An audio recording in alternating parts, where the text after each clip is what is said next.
Então, muito bom dia a todos e todas, os que nos prestigiam em pessoa aqui e os que nos acompanham no YouTube.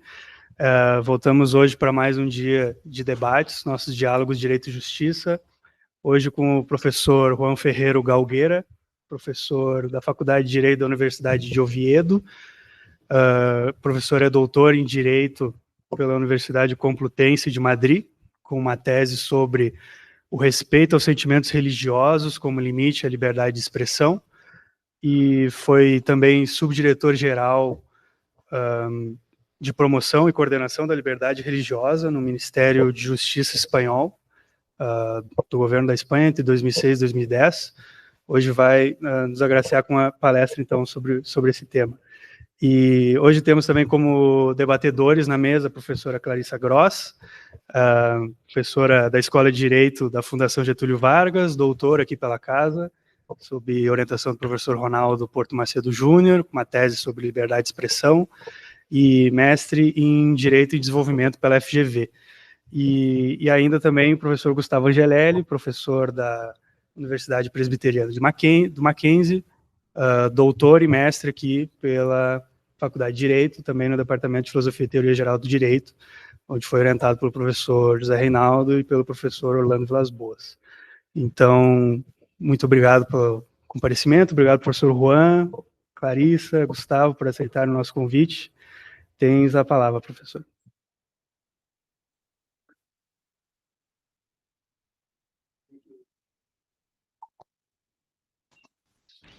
Muchísimas gracias, Martín, por esta presentación. Muchísimas gracias al profesor Reinaldo y a la Universidad de Sao Paulo por esta invitación, por esta amabilísima invitación y por la forma tan amable que tiene esta universidad de acoger a los profesores extranjeros. Bueno, yo lo que quiero hablar es básicamente de la relación de lo religioso y lo estatal en el modelo, un modelo europeo, sobre todo un modelo español, italiano y de algún otro país, un modelo que combina la laicidad con la cooperación, como veremos. Entonces, voy a hablar en primer lugar de los principios y después, con este discurso, se puede, según estos principios, hacer una definición jurídica de lo que es religión.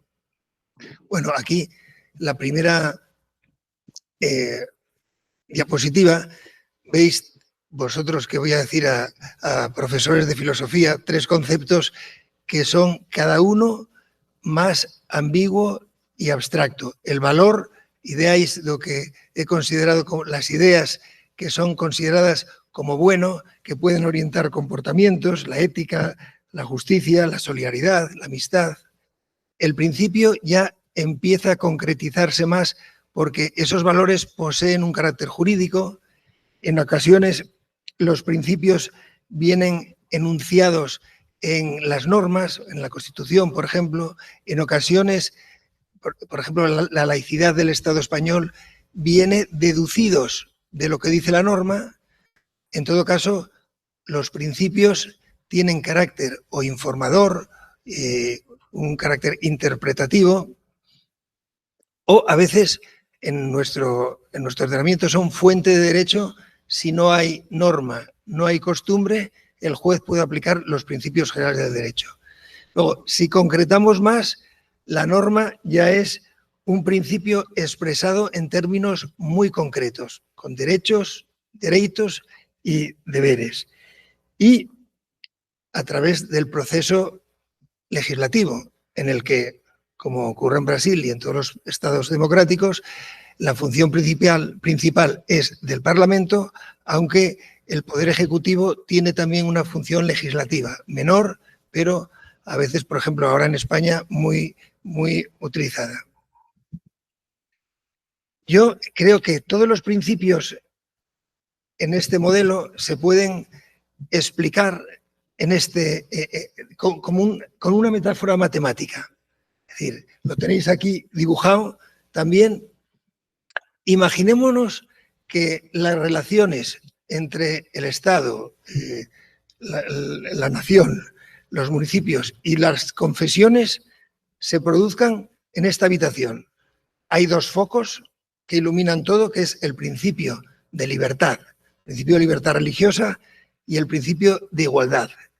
Y esos son los principios genéricos, generales, y hay otros dos principios específicos, porque son específicos de nuestro país, de España y de Italia, no así en Brasil, que son la laicidad, o sea, o aconfesionalidad. El Estado es laico, pero, y vemos cómo la laicidad está soportada sobre dos archivoltas o dos contrafuertes, que son la separación y la neutralidad. Veremos. Y lo específico es que la laicidad se combina con el principio de cooperación, el principio de cooperación, exactamente. Vamos a ir ahora explicando poco a poco este esquema, esta metáfora. Entonces, el principio, uno de los focos, el principio de libertad religiosa. ¿Dónde se ubica en nuestra Constitución? Pues en dos artículos se ubica la libertad como principio y en uno la libertad como derecho fundamental. Vamos, en el artículo 1 dice, perdonar mi brasileiro, España constituíse nun Estado social de dereito que propugna como valores superiores do seu ordenamento jurídico a liberdade, dice, justicia, igualdade e pluralismo político. Liberdade e igualdade, que son también liberdade e igualdade religiosa. En el artículo 9.2, que es un artículo en el que obliga a los poderes públicos, cabe a los poderes públicos promover as condicións para que a liberdade e a igualdade, tanto del individuo como de los grupos, sean reais e efectivas, removiendo os obstáculos que impesan ou dificulten a súa plenitude. Es un principio, la libertad como principio. Y como derecho fundamental, en el artículo 16, como hay un artículo similar en la Constitución de 1988 de Brasil, é garantida a liberdade ideológica, religiosa e de culto dos individuos e das comunidades sen máis limitación nas súas manifestações do que é necesaria para manutención da orden pública protegida pela lei. Exacto. Distinguir la libertad religiosa como principio es una forma de ser del Estado. El Estado español, con la Constitución del 78, es nuevo, tiene esta faz diferente, porque anteriormente, durante el franquismo y a lo largo de la historia, nuestro Estado era confesional. El Estado también profesaba una confesión, no solo los individuos. Y como derecho fundamental, eso se refiere solamente a los titulares del derecho fundamental de libertad religiosa, que son individuos y grupos. Es eso. El otro principio genérico de igualdad religiosa, también ubicado en el artículo 1 y 9.2 que hemos leído, y el artículo 14, que dice: os españoles son iguais perante a lei, sen que posa prevalecer cualquier discriminación en razón do nacimiento, raza, sexo, religión, opinión ou cualquier otra condición o circunstancia personal o social. Tenéis un artículo parecido en la Constitución brasileña, entonces siempre se explica la igualdad. ¿Qué es igualdad? Una definición clásica: dar a cada uno o que le corresponde. Tratar igual o que igual, desigualmente o que desigual. No confundir la igualdad con la uniformidad. Tratar a todos igual sin tener en cuenta el contexto. La igualdad, la forma de ser de la igualdad, permite que el Estado, la ley, los jueces, los gobernadores hagan diferencias. Es compatible con las diferencias siempre que las diferencias, dice nuestro Tribunal Constitucional, sean basadas en criterios razonables, justificados y proporcionales al fin que se busca. El trato específico es dentro del principio de igualdad. Yo siempre pongo, si yo quiero regalaros unas camisetas y digo, todos unas camisetas, todos la talla S. Algunos dirán, bien, otros, oye, te la devuelvo, me la cambias por un helado. Entonces, si no están basadas en razones justificadas y razonables, hablamos de discriminación, es un trato discriminatorio. Por lo tanto, el principio de igualdad religiosa exige al Estado, a todos, al Estado, municipio, Estado y a la Federación, o sea, municipio, en nuestro caso, comunidades autónomas y a la nación, igualdad en la ley, en la elaboración de la ley, igualdad diante a ley, o sea, que tienen que tener el poder judicial y el poder ejecutivo. Ahora vamos con los principios ya específicos, estas dos coordenadas. El principio de laicidad o aconfesionalidad. En la Constitución brasileña se dice el Estado es laico, en la española no, simplemente dice el artículo 16.3, que es el artículo de la libertad, del derecho fundamental de libertad religiosa, dice nenhuma confissão terá carácter estatal, nada más. Entonces, se considera que es una expresión tímida. Tímida es ¿por qué? Primero, porque es una declaración que no está o título preliminar. El título preliminar, la introducción, es donde el Estado se presenta a los ciudadanos con sus rasgos. Yo soy así respecto a la religión. No está, está en un artículo referido a derechos fundamentales. Y luego, el sujeto de la frase no es el Estado, no es confesional, sino el sujeto es ninguna confisao. O sea, es como el Estado se esconde, es un poco tímido. Entonces, quizás porque recuerda a la Constitución de la Segunda República Española, que era muy clara, el Estado no es confesional. Entonces, en este momento de transición, dice, ninguna confesión tendrá carácter estatal, es mejor. Entonces, tímida o no, cumple, dice, con los dos elementos de la laicidad, que es esos dos, separación entre Estado y confesiones y neutralidad de Estado ante las religiones.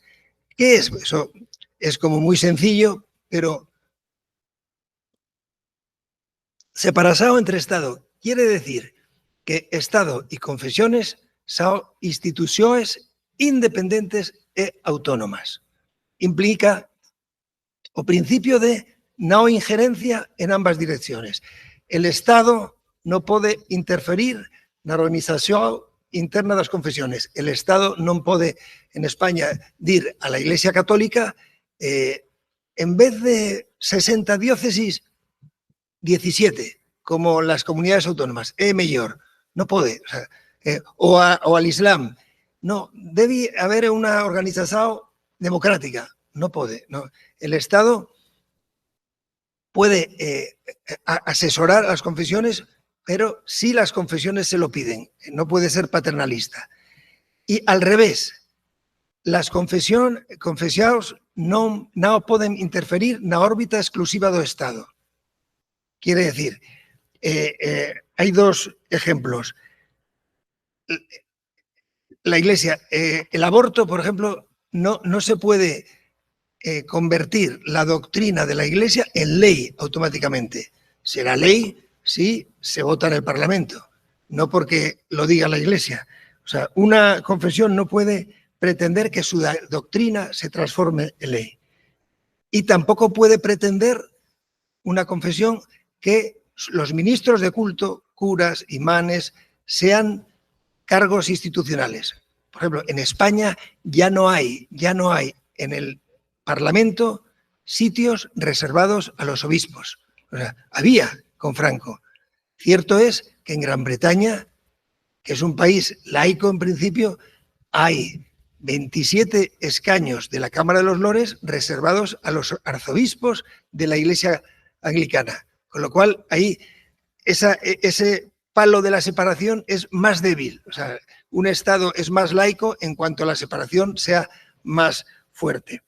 Lo que también decimos, no hay que confundir laicidad o no confundir la no injerencia con la libertad de expresión. Por ejemplo, la Iglesia Católica puede criticar, o la Iglesia evangélica, una política. Generalmente los políticos dicen, no, la Iglesia no se debe meter en política. No, los individuos y los grupos tienen derecho fundamental de libertad de expresión. Tendrán sus límites, pero la injerencia no quiere decir libertad de expresión. Es una confusión. Y segundo palo, la neutralidad. Neutralidad del Estado es el Estado neutro diante o fenómeno religioso. Dice la Corte Constitucional radicalmente incompetente diante o acto de fe. El Estado no puede profesar una religión, tampoco valorarla, porque los únicos que pueden valorar la religión, el ateísmo, son los individuos y los grupos. El Estado no sabe, no conoce, en principio, ¿no? Eso es la idea. Entonces, ¿el Estado ten valores? Sí, ten valores, valor ya lo sabemos, pero no profesa ni una religión, porque si profesa una religión sería Estado confesional. No es oficialmente ateo, porque sería perseguidor de la ideología. Nem laicista, preconceitos en relación a religión. Distinguimos dos términos. Estado laico es Estado neutro. Estado laicista es que tiene preconceitos. Por ejemplo, regula a la religión peor que regula a otros grupos. Un ejemplo, en algunos municipios de España organizan un festival de música y los evangelistas que cantan mucho se presentan y dicen, no, solo es para organizaciones laicas. Dice, bueno, ¿por qué? O sea, son organizaciones, si se trata de cantar, que canten. Bueno, pues eso, laicista es cuando tiene una discriminación en relación a religioso. Por ejemplo, ponen ejemplos en España. En Francia está prohibido ir a la escuela pública con símbolos religiosos ostentosos para prohibir el hijab. Se hizo. Pero dice, o sea que yo puedo ir con una camiseta del Che Guevara o de Mao, pero no puedo ir con una camiseta religiosa. Algunos entienden que eso puede ser discriminación. Es muy debatible, pero es el clásico ejemplo. Ahora, la neutralidad prohíbe a confusao entre funciones religiosas y funciones estatais. Debe estar separado.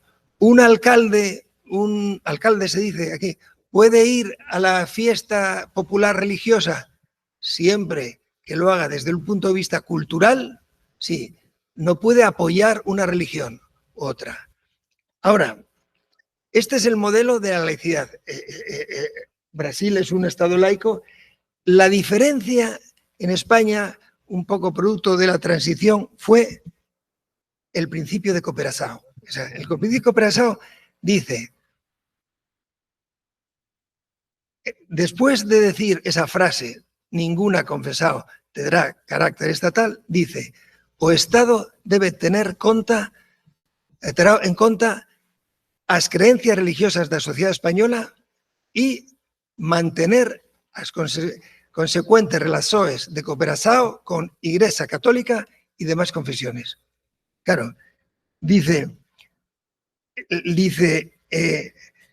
el Estado debe tener en cuenta, claro, en Francia, yo creo que en Brasil, la Iglesia es una organización más, es un grupo más.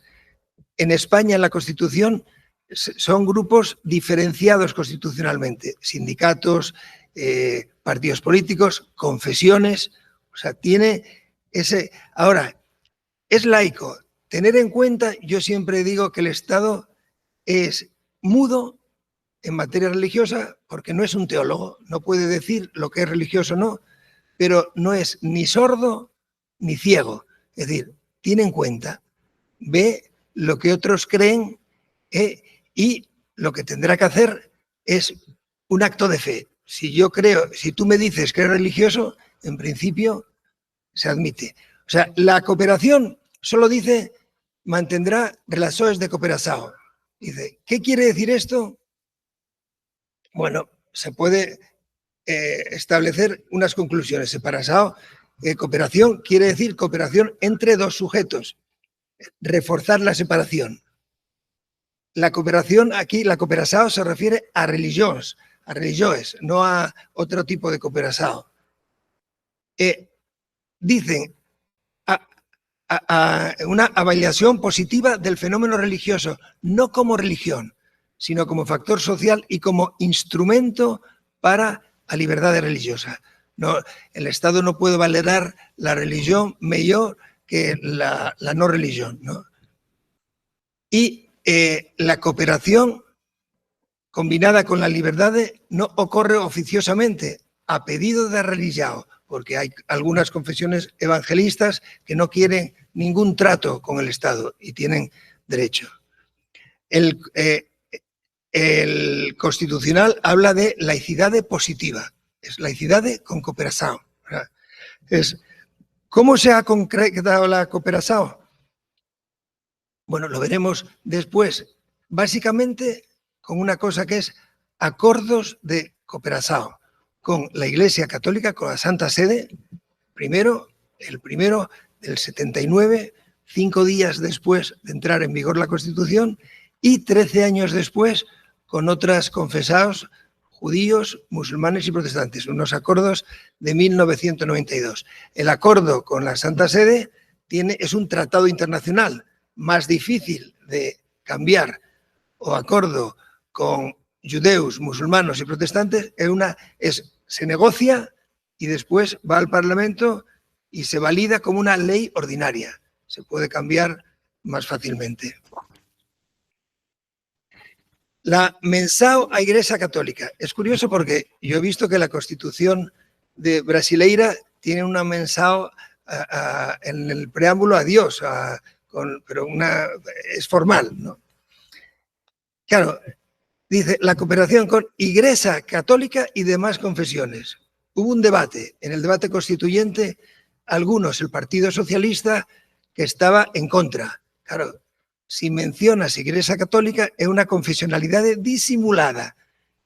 Y dice, a favor, no, manifiesta una realidad sociológica, el enraizamiento factual de la Iglesia Católica. Dice, aunque cuestionable del punto de vista jurídico, dice, era oportuno del punto de vista político, porque España venía de una dictadura a una democracia. Y hablábamos el otro día, el líder del Partido Comunista, Santiago Carrillo, votó a favor de la mensao de la Iglesia Católica y dijo por qué.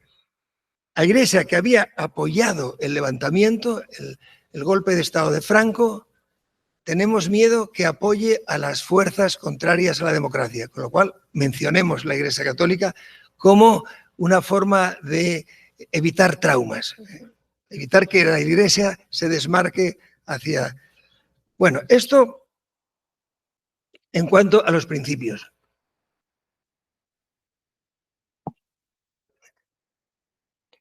Según este cuadro, podemos definir, se puede definir qué es una religión.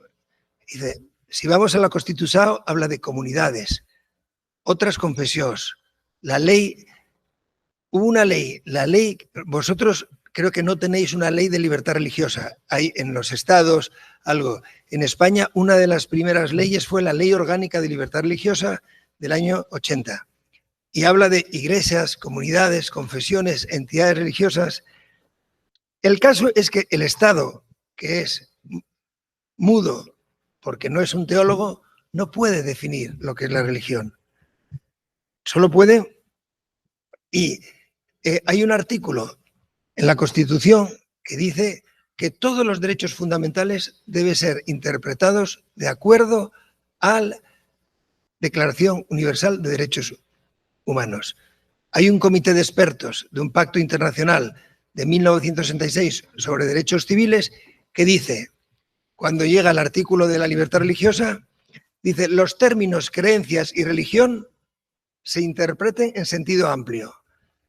No apenas as religións tradicionales o análogas, que no tengan ese concepto, y también incluir las creencias teístas o ateas, que era incluso la Unión Europea, en el Tratado de Fundación de la Unión Europea, dice: la Unión Europea respeta y no xulga previamente los estatutos que os Estados membros conferen os ordenamentos ás iglesias. O sea, no hay como cada uno que haga lo que quiera. Ahora, ¿qué pasa, dice, con las seitas?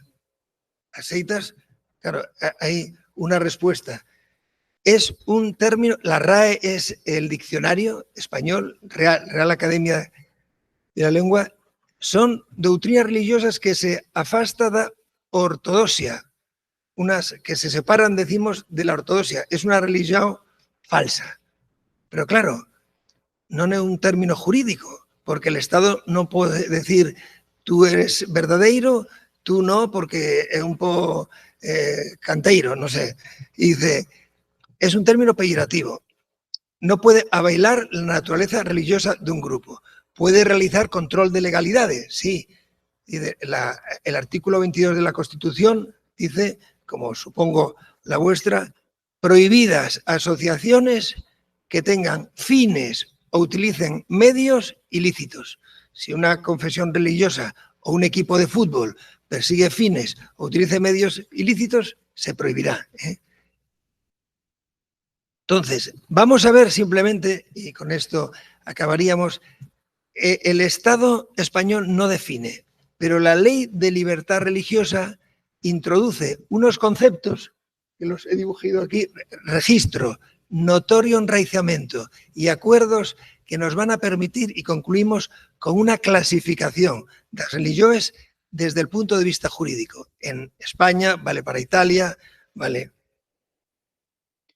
El registro de entidades religiosas es un registro, dice la Ley Orgánica de Libertad Religiosa de 1980, las iglesias gozarán de personalidad jurídica una vez inscritas no registro, que está, ¿dónde está? En el Ministerio normalmente de Justicia, ahora se llama Presidencia de Justicia y Relaciones con las Cortes, pero siempre está es uno por Estado, es público, los ciudadanos ten dereito a acceder ao mesmo. Non é obrigatorio, porque es una cosa, otorga personalidad jurídica, pero non é obrigatorio. Por tanto, una confesión que no quiera inscribirse es titular del derecho fundamental de libertad religiosa. Puede tener templos, pero el registro le confiere personalidad jurídica como confesión. El Estado dice, pero lo veremos, un grupo religioso puede constituirse como asociación o como fundación, pero por esta vía el Estado le pone el sello. Tú, para mí, eres religión. Y, claro, si no son registradas, pueden tener el derecho. Requisitos de inscripción. Claro, es curioso. Es una solicitación acompañada de un documento público, unos estatutos con notario, o sea, con 3 requisitos, básicamente. Identificación, que dicen cómo se denominan, dominación, enderezo, ámbito territorial, datos mínimos de organización, es decir, los estatutos, órganos representativos, el acta de fundación, si se han creado en España, dice un reglamento, pueden incluir opcionalmente a asignatura de 20 fieis mayores de edad, residentes en España, pero pueden, porque la Ley de Libertad Religiosa no dice nada, y si no dice nada, se aplica supletoriamente la Ley de Asociaciones, y basta con 3 personas para crear una asociación. Por tanto, basta con 3 personas para crear una religión. Bastaría, aunque al Estado no le gusta. Hay datos de identificación y de organización. Es fácil el Estado ver qué datos tienen. El otro requisito es más delicado. Expresado de seus fins religiosos. Claro, es un requisito más polémico. ¿Por qué? Porque yo he estado en el ministerio y a veces la inercia de la confesionalidad, el ministerio dice, el registro, uy, pero estos no son serios. No son serios. Tú eres Estado, no eres un individuo, eres Estado laico. Hay dos ejemplos. Estos fueron los Munis. Los Munis es una religión que fue suprimida, bueno, quiso registrarse y el Ministerio de Justicia negó el registro. Decía que era una religión más filosófica y recurrieron. Bueno, la Audiencia Nacional dice, no, es que es un límite de la libertad religiosa, es el orden público y están en una lista de seitas en la Unión Europea. Recurrieron y el Tribunal Constitucional revocó esas sentencias. Vamos a ver por qué reflexión. Dijo, no, que se inscriban. Pongo este ejemplo y otro ejemplo que es, no se ve, es la iglesia de espagueti volador. El Dios es un espagueti y se ponen... Entonces, no fue admitida en el registro. Pero, ¿cuáles son los criterios del Tribunal Constitucional para los dos? Dice, si hay un pedido de inscripción, el registro de entidad religiosa debe agir de acuerdo con las normas, la ley. No debe realizar un control material sobre lo que es religioso, sino sobre la legitimidad de las creencias. No, el Estado solo apenas un control formal, verificar si se producen la identificación, organización y expresión de fines religiosos. Por eso, yo creo el Estado, registro de entidades religiosas, el Estado, el Ministerio de Justicia, tiene que hacer un acto de fe de que os fins religiosos declarados son efectivamente tais. Es una presunción iuris tantum, no iuris de jure. Salvo que os fins descritos foren ilícitos o de otra naturaleza. Ilícitos, hemos visto. Si hubo indicios de ilegalidad, el registro que debe hacer, suspende o proceso e transfere o proceso para o Ministerio Público y que acciones penais o civis correspondientes. Fines de otra naturaleza, no religiosos. Si el registro, yo no opino si es religioso o no, pero usted dice que el fin es jugar al fútbol o algo mercantil. Dice, no, vaya a otro registro. O en el caso del espagueti volador, lo que dijo es el fin de esta religión es algo lícito, que es la parodia, la zombaria, no sabía, es animus jocandi, dice, pero por tanto no lo inscribimos. ¿Qué puede hacer el espagueti volador? Recurrir. O sea, si o ministro indefere o pedido da inscripción, recursos vía administrativa, potestativo de repositado parante o mismo órgano, que normalmente dirá la misma cosa, ¿no? O directamente a la vía judicial. Recurso a Audiencia Nacional, despois recurso de casación parante o Tribunal Supremo y recurso de amparo parante o Tribunal Constitucional. Pero incluso si se trata de un derecho fundamental, y aquí es el derecho fundamental de un grupo a ser inscrito en el registro, tienen recurso parante al Tribunal Europeo de Derechos Humanos en Estrasburgo. ¿Por qué una confesión se quiere registrar? ¿Qué efectos? Porque no es obligatorio. Básicamente son cuatro efectos, básicamente. Hemos visto uno. Dice, gozará de personalidad jurídica una vez inscritas. Si son inscritas, pleno reconocimiento de la personalidad jurídica como confesado. Primer efecto. Eso implica plena autonomía normativa y organizativa. ¿Qué quiere decir? Bueno, todas las asociaciones tienen plena autonomía normativa, pero dos diferencias. Se pueden excepcionar de algunas leyes generales por ser confesiones. Curioso. Una, el Estatuto de los Trabajadores, otra, Ley das Asociaciones. Por ejemplo, todas las asociaciones deben respetar principio democrático. Las confesiones no, están exentas por esa plena autonomía. Segundo, es más complejo, Estatuto de Trabajadores, eso. Un contrato entre un ministro de culto, un sacerdote y el obispado no es un contrato laboral, porque no hay la ajeneidad. El obispado es la misma cosa que el ministro de culto. Por tanto, no puede haber un despido improcedente, no puede. Lo que pasa es que han hecho una simulación y son asimilados, los ministros de culto, asimilados a trabajadores por cuenta ajena. ¿Para qué? Para tener la jubilación. Para tener la jubilación, pero nada más. Por tanto, pueden excepcionarse del Estatuto de los Trabajadores, siempre que el empresario sea la confesión. Un ministro, un profesor evangélico puede estar contratado por un gimnasio, será un contrato laboral. Exacto. Otra cosa, posibilidad de adquirir el notorio, nosotros llamamos notorio arraigo, notorio enraizamiento. Vamos a explicar esto un poquitín. Y la cuarta es posibilidad de aquellas que tienen notorio enraizamiento que pueden asignar acuerdos de cooperación con el Estado. Notorio enraizamiento. La ley dice, claro, ponemos en el caso, Franco muere en el año 75. El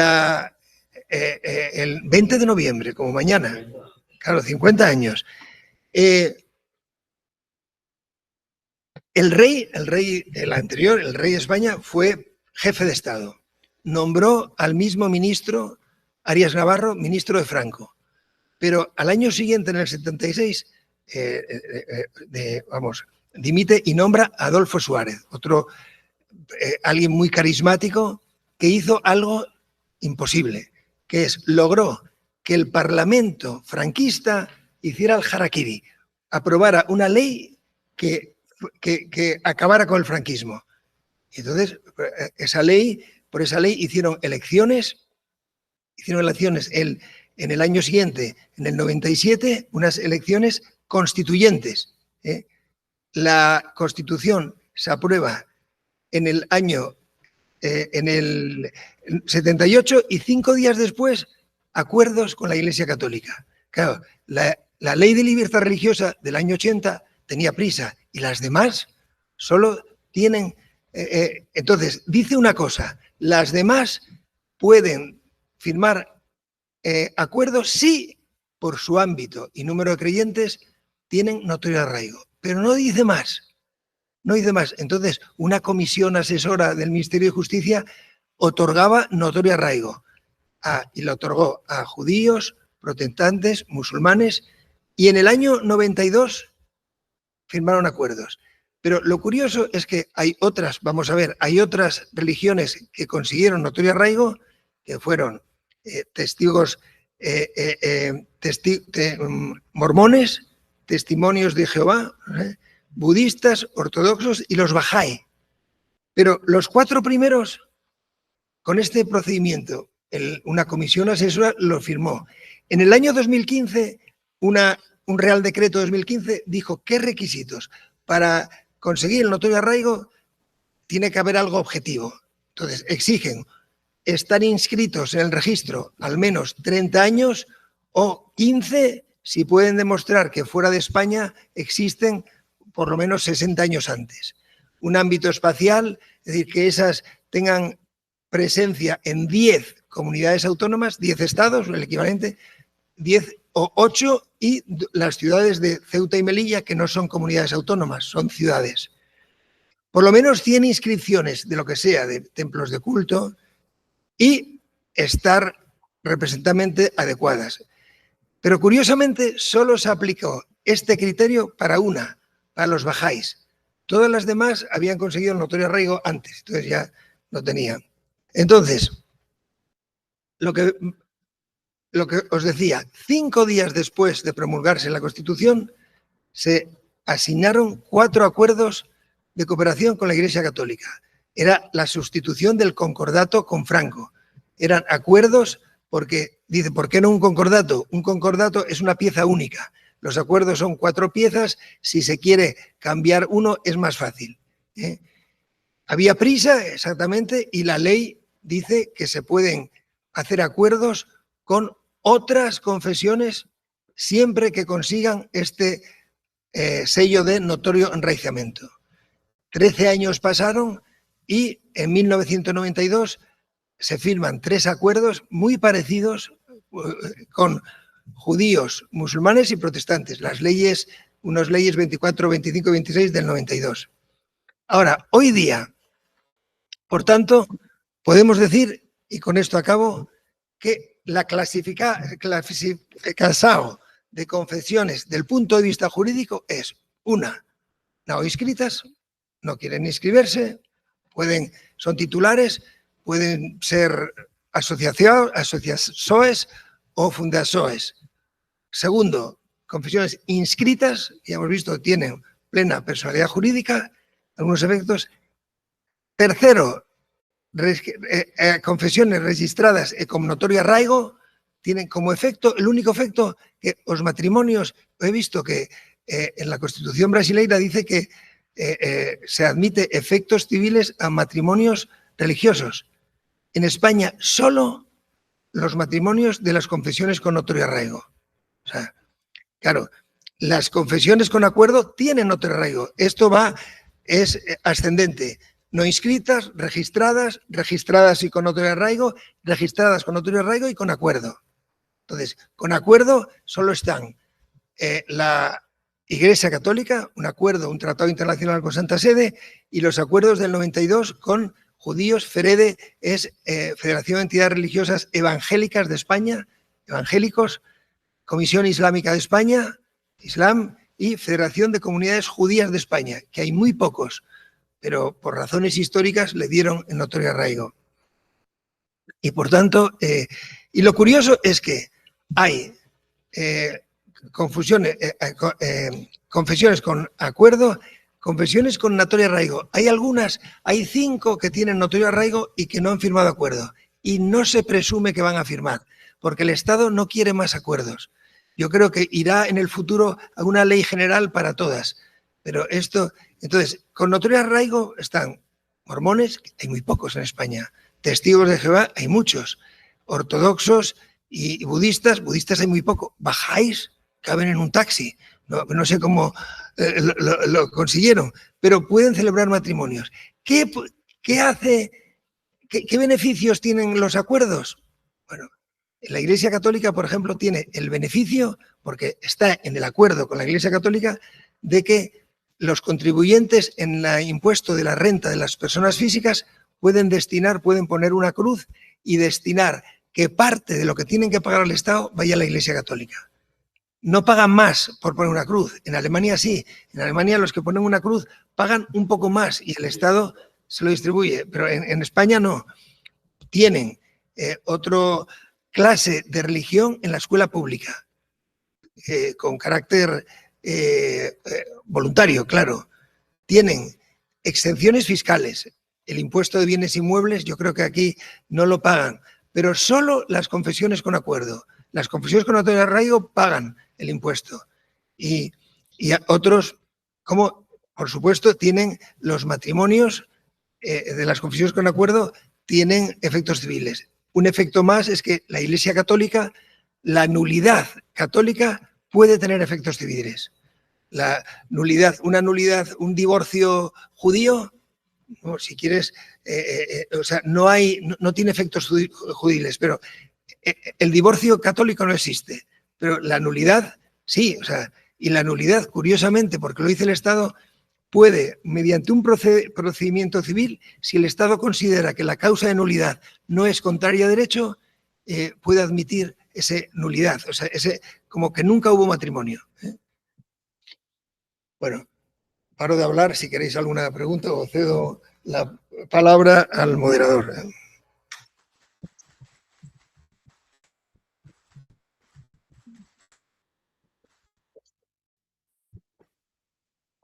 Muito obrigado, professor Juan, belíssima exposição, muito interessante, e também essa questão de trazer comparações com a Constituição do Brasil também, muito acertadas, também tornou muito interessante para nós todos discutir, muito presente para todos nós. Então, sem mais delongas, passo a palavra para a professora Clarissa fazer seus comentários.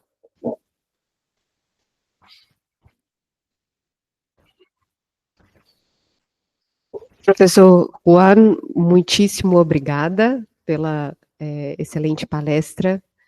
Nos informou bastante, né, sobre o status da religião e das confissões na jurisdição espanhola. Muitíssimo obrigado ao professor José Reinaldo e a todos os organizadores desse ciclo de palestras pela oportunidade de trocar com o professor Juan e com todos vocês hoje. Conforme o senhor foi desenvolvendo a exposição, algumas perguntas foram me ocorrendo, e algumas o senhor respondeu, né, no curso da exposição, por exemplo, né, qual é o efeito de ter um acordo de cooperação, né? O que tinha justamente me ocorrido quando o senhor, no primeiro momento, mencionou a cooperação seria um caso de isenção de impostos, que o senhor confirmou, né, com a exposição, e eu fiquei me perguntando se havia algum outro tipo de efeito, por exemplo,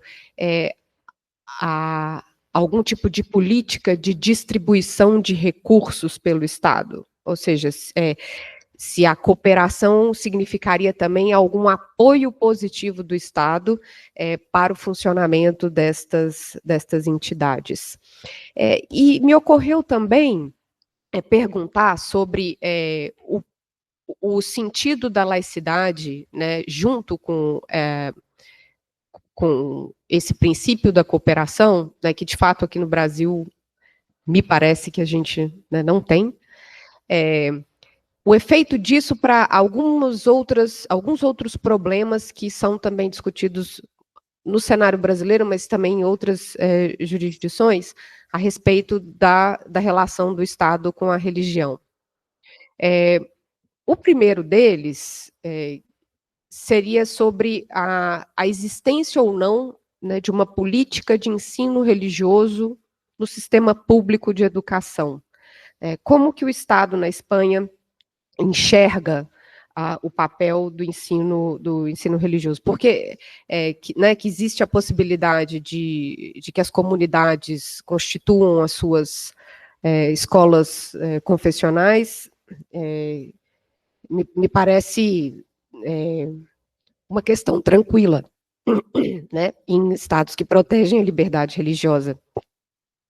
Mas e a questão do ensino religioso, né, nas escolas públicas? Existe algum papel para o ensino religioso nas escolas públicas? E, em caso positivo, como isso é concatenado, né, com a ideia de que o Estado não deve favorecer nenhuma religião?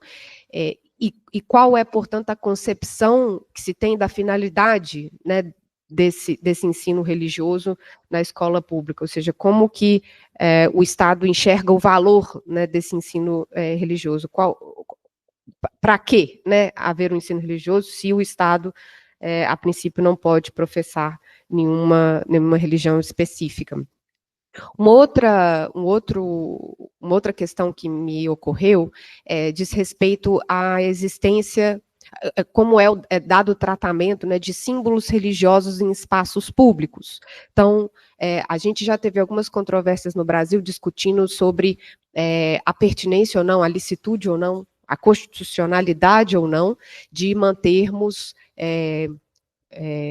símbolos cristãos como a cruz, né, em salas de tribunais, ou outros espaços, né, de repartições públicas, né, que prestam serviços públicos, e se isso implicaria, né, algum tipo de apoio, ou algum tipo de intimidação, ou algum tipo de comunicação de uma predisposição do Estado, né, a um tratamento privilegiado, ou a enxergar de boa fé, né, a pessoa que chega até o Estado e que professa a religião que está retratada nesses símbolos.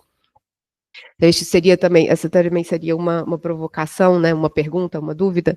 E uma outra questão, né, que me ocorre é sobre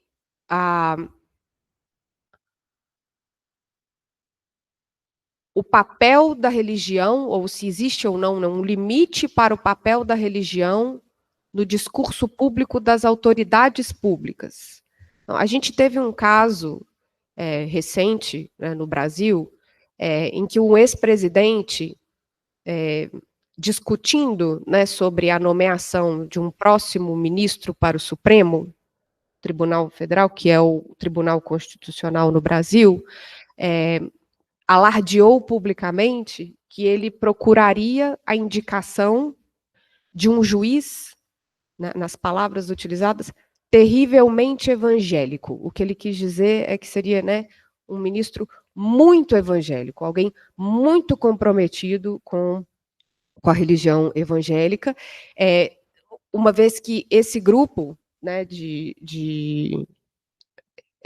esse grupo confessional, né, os evangélicos, são apontados como uma base eleitoral importante deste grupo político e desse ex-presidente específico. Então, eu gostaria também de perguntar como que na Espanha isso é visto, né?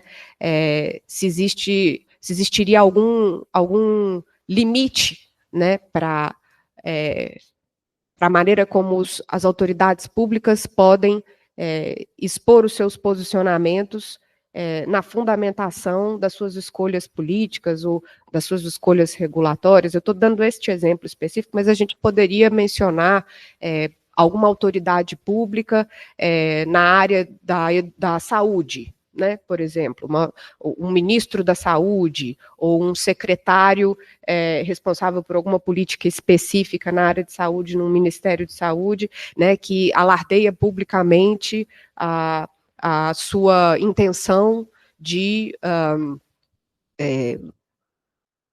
esvaziar, por exemplo, né, um serviço de saúde, a prestação de um serviço de saúde, por ser contrário a algum dogma religioso, alguma regra religiosa. Então, eu gostaria de perguntar também se existe algum tipo de conflito na Espanha em relação a esses tipos de comportamento, e se já houve algum tratamento jurídico oficial para isso, né, pelo Judiciário, pelo Tribunal Constitucional, alguma outra autoridade responsável pela aplicação do princípio da laicidade na jurisdição espanhola. Acho que seriam essas as minhas perguntas. Eu gostaria de ouvir um pouco mais sobre essas questões.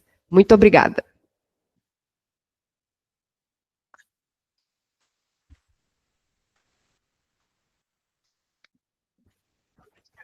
O senhor quer reagir primeiro?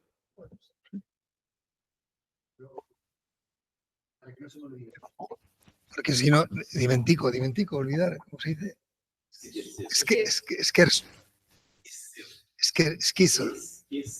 Esquecer. Ah, no es que eso. Bueno, muchísimas gracias a Clarisa por esta maravillosa cuestiones que me plantea, muy claras, muy interesantes todas. Respecto a, creo, si me olvido algo, me dices, otros tipos de subvenciones que hay ciertamente una que yo creo que también hay en Brasil y que hay en Francia, curiosamente, que es lo que se llama la asistencia religiosa en centros públicos, centros donde los internos no pueden salir, por ejemplo, prisiones, hospitales o incluso antes el ejército.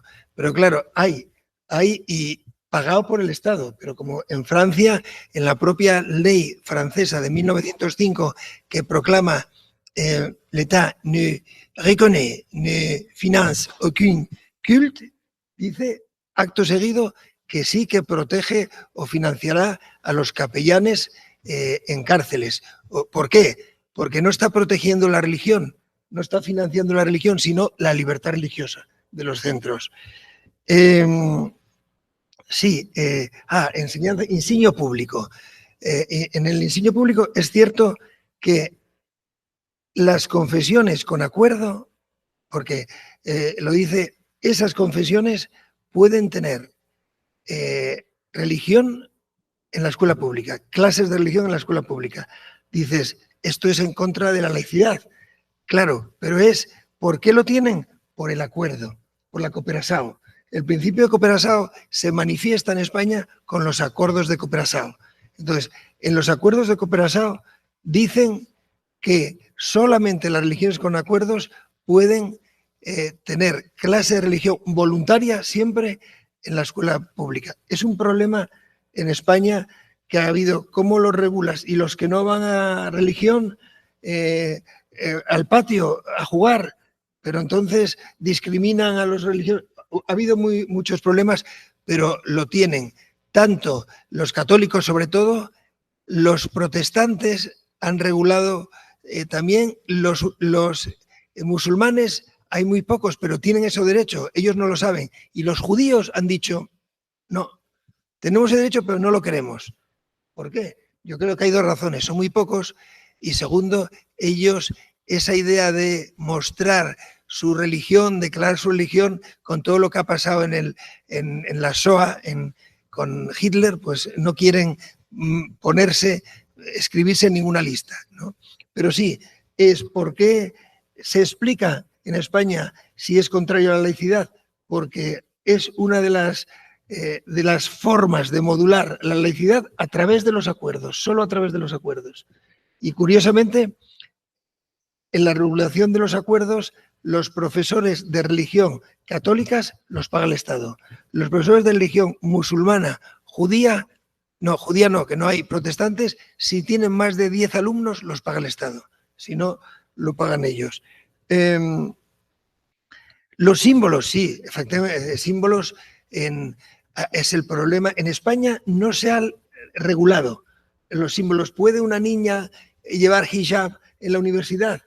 No se ha regulado. En principio, el único límite el límite de la libertad religiosa es si yo puedo hacer lo que me dice mi religión siempre que no vulnere derechos de los demás o el orden público. Entonces, ese es el principio, pero se ha planteado muchas veces, hay algunas cosas que siguen la laicidad. Los jueces no pueden tener cruces. En la universidad no puede haber cruces ni otros símbolos. Hubo problemas. Un Belén ahora en Navidad. ¿Un instituto puede organizar un Belén?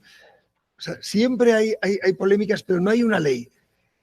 Hay un caso que hubo en Italia que llegó hasta el Tribunal Europeo de Derechos Humanos y el caso Lauzi contra Italia. Y al final hubo una sentencia luego revisada que es si se podía tener un crucifijo en las aulas del instituto. Y al final el Tribunal Europeo de Derechos Humanos dijo sí, porque es un símbolo no religioso, sino cultural. O sea, claro, es cuestionable pero fue una sentencia muy significativa. Y hizo la defensa con un kippah. Exacto, sí, de Italia, sí. Y respecto a curioso, esas declaraciones del presidente o expresidente, no sé, creo que sé quién es, sobre el ministro del Tribunal Supremo que fuera evangélico, ¿no? Y, hombre, eso, si se hace en España, un presidente diciendo que un miembro del Tribunal Constitucional debe ser católico, es contrario a la laicidad. El presidente, o sea, como ciudadano, puede hacer una declaración como quiera, pero siempre que desempeñe un cargo público no debe hacerlo. Claro, y si lo hace, como no está regulado, en España tenemos que el presidente ha dicho hace poco, tiene casos de corrupción y dice, tal persona es inocente. Claro, yo lo puedo decir, pero tú eres presidente y hay otro poder judicial que está actuando, meterte, son cosas delicadas, pero se hacen, la verdad, porque a este presidente o cuando era presidente lo hace y no pasa nada. Solo pasa con la libertad de expresión, que yo la verdad, solo pasa, hay límites cuando hay injurias, calumnias o lesionan el honor de las personas. Pero bueno, perdón por la extensión, pero... Te cedo la palabra. Nada, gracias a ti, Clarisa. Se a professora Clarissa não quiser comentar ou tivesse... Só uma questão, o senhor falou Belém, organizar um Belém, é um presépio, é isso? É a cena. Sim. Ok. Então, sim, passo a palavra então ao professor Gustavo. Seus comentários? Acho que esse é o mais...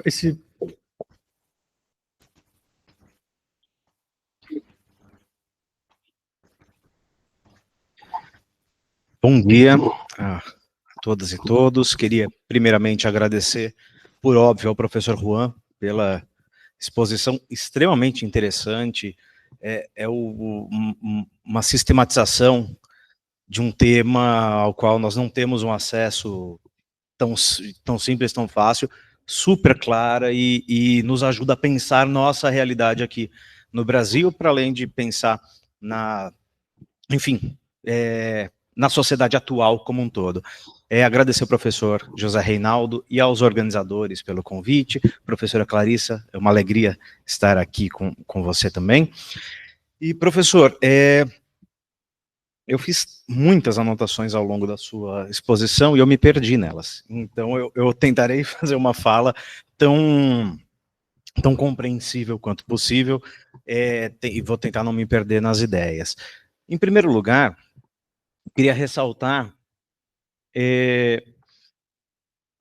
a importância que me parece ter para entender o direito e discutir as relações entre religião e Estado, e os direitos religiosos, a liberdade, etc., a importância de levar em conta a história de cada ordenamento, de cada país, de cada sociedade. Falo isso porque, no caso do Brasil, nós temos uma herança, evidentemente, de uma construção colonial, grandemente pautada na ação religiosa, e quando o Brasil se torna independente em 22 e em 24 apresenta a sua Constituição, a Constituição diz que o Brasil continuará um Estado católico. E isso é motivo de muitas reclamações pelos católicos, inclusive, porque eles dizem não foi uma afirmação forte o suficiente. Tinha que dizer com todas as letras, continuará, parece que não tomou a decisão que deveria ter tomado. Enfim, isso ao longo do século XIX gera uma tensão enorme, com múltiplas posições, inclusive entre os católicos, muitos, nós poderíamos chamar de liberais, ou os regalistas, entendem que a religião é importante, mas a religião daqui é totalmente distinta da Santa Sé, nós temos nossa realidade, e eles estão totalmente abertos para a utilização das funções eclesiásticas pelo Estado. Até porque, como o país foi constituído em grande medida por meio dessa evangelização, catequização, as estruturas eclesiásticas, em grande medida, sobretudo no início da vida independente, estão muito mais espalhadas e têm muito mais condições de certificar o nascimento das pessoas, registrar as terras, etc. Bom, mas tem os outros que entendem que a Igreja Católica deve seguir estritamente os parâmetros da Santa Sé, sobretudo a partir do Concílio do Vaticano I, ou do Syllabus Errorum, etc., e eles vão se revoltar, inclusive 2 bispos são presos. Tem uma questão bastante relevante.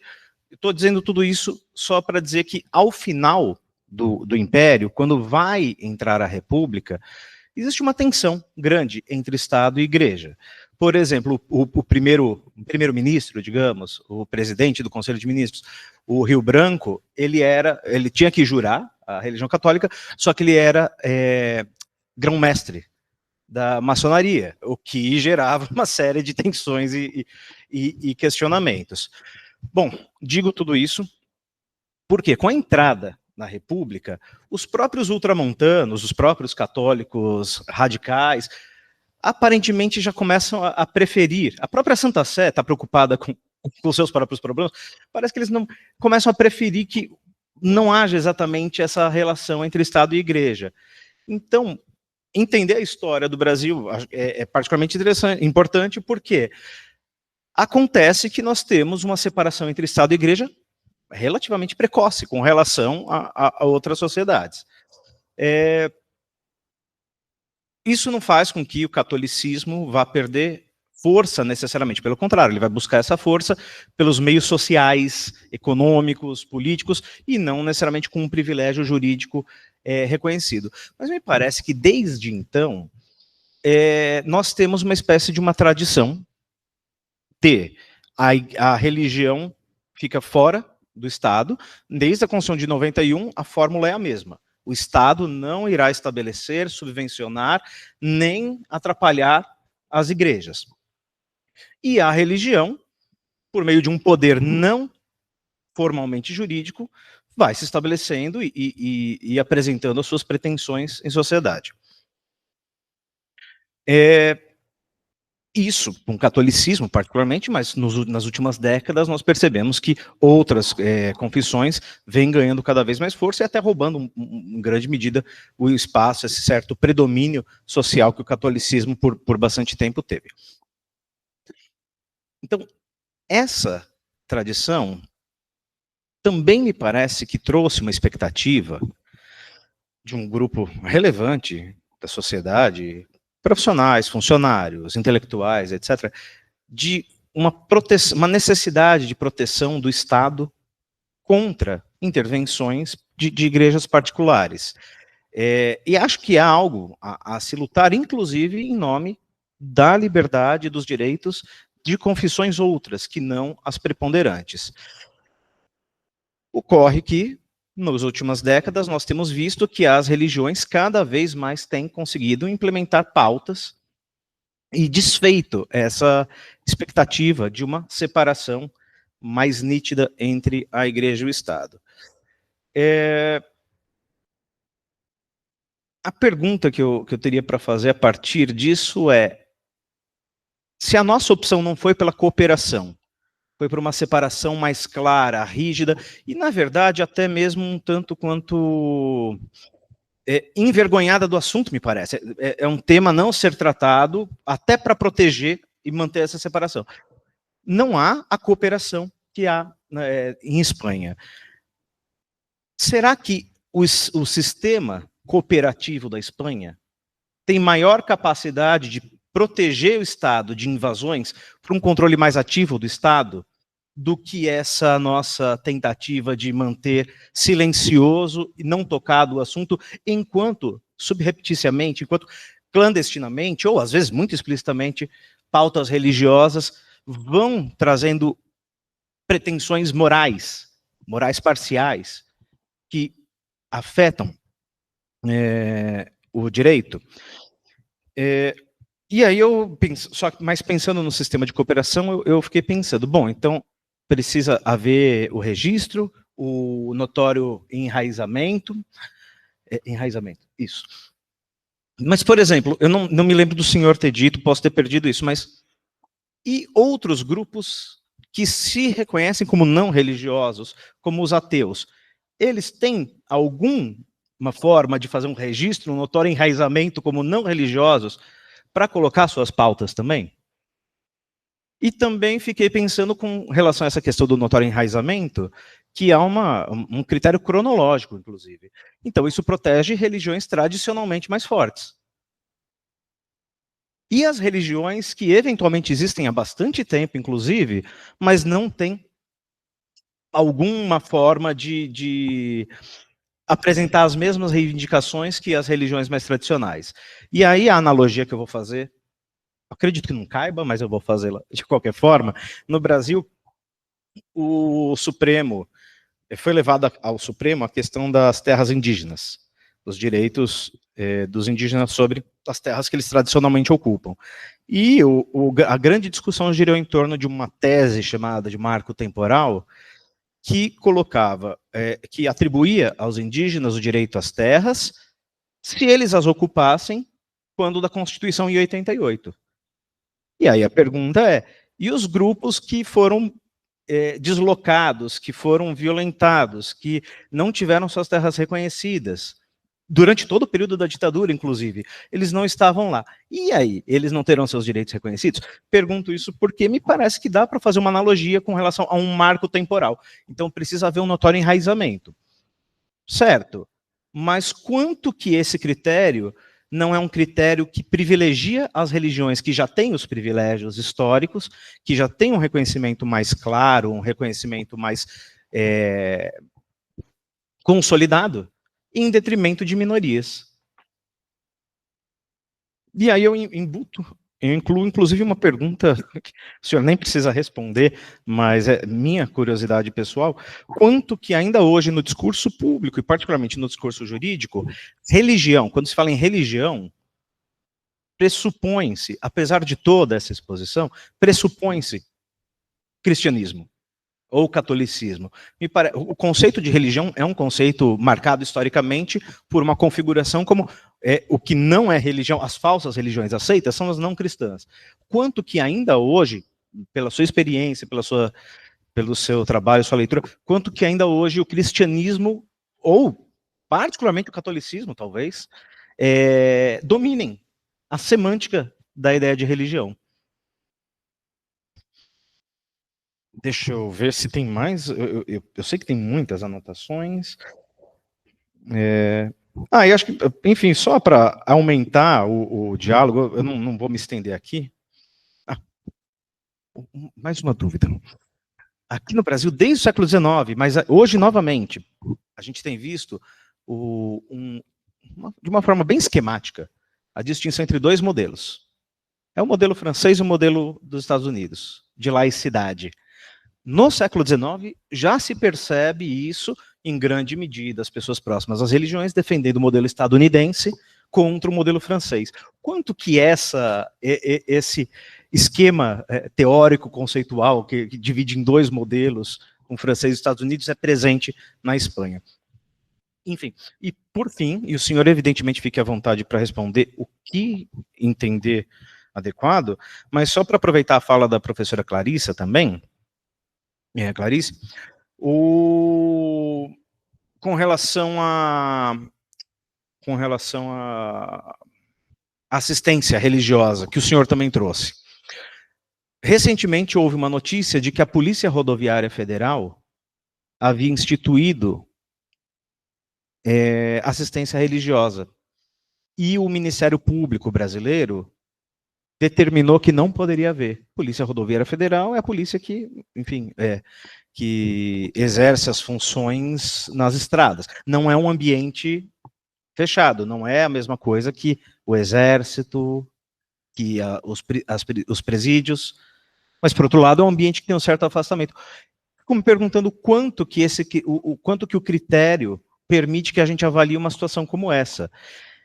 E aí, pensando em estradas e nessa expansão territorial, no tamanho do Brasil, e voltando para a catequização do período colonial, eu fico me perguntando o quanto que uma abertura muito grande para qualquer instituição ter esse tipo de assistência, o quanto isso acaba não abrindo espaço para que as religiões com maior capital econômico, político, simbólico, que elas não consigam usar isso para se expandir.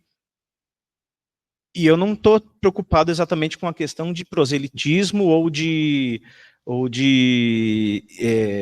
divulgar a própria fé. Mas, evidentemente, como eu disse, isso vem pautando economicamente, politicamente, uma série de questões, e isso não deixa de ser relevante para o direito e para o Estado, enquanto regulação das formas, enfim, regulação das relações sociais e dos grupos de poder que, eventualmente, podem até usar a religião para se difundir. Enfim, espero ter sido compreensível tanto no meu português quanto nas ideias, e agradeço novamente.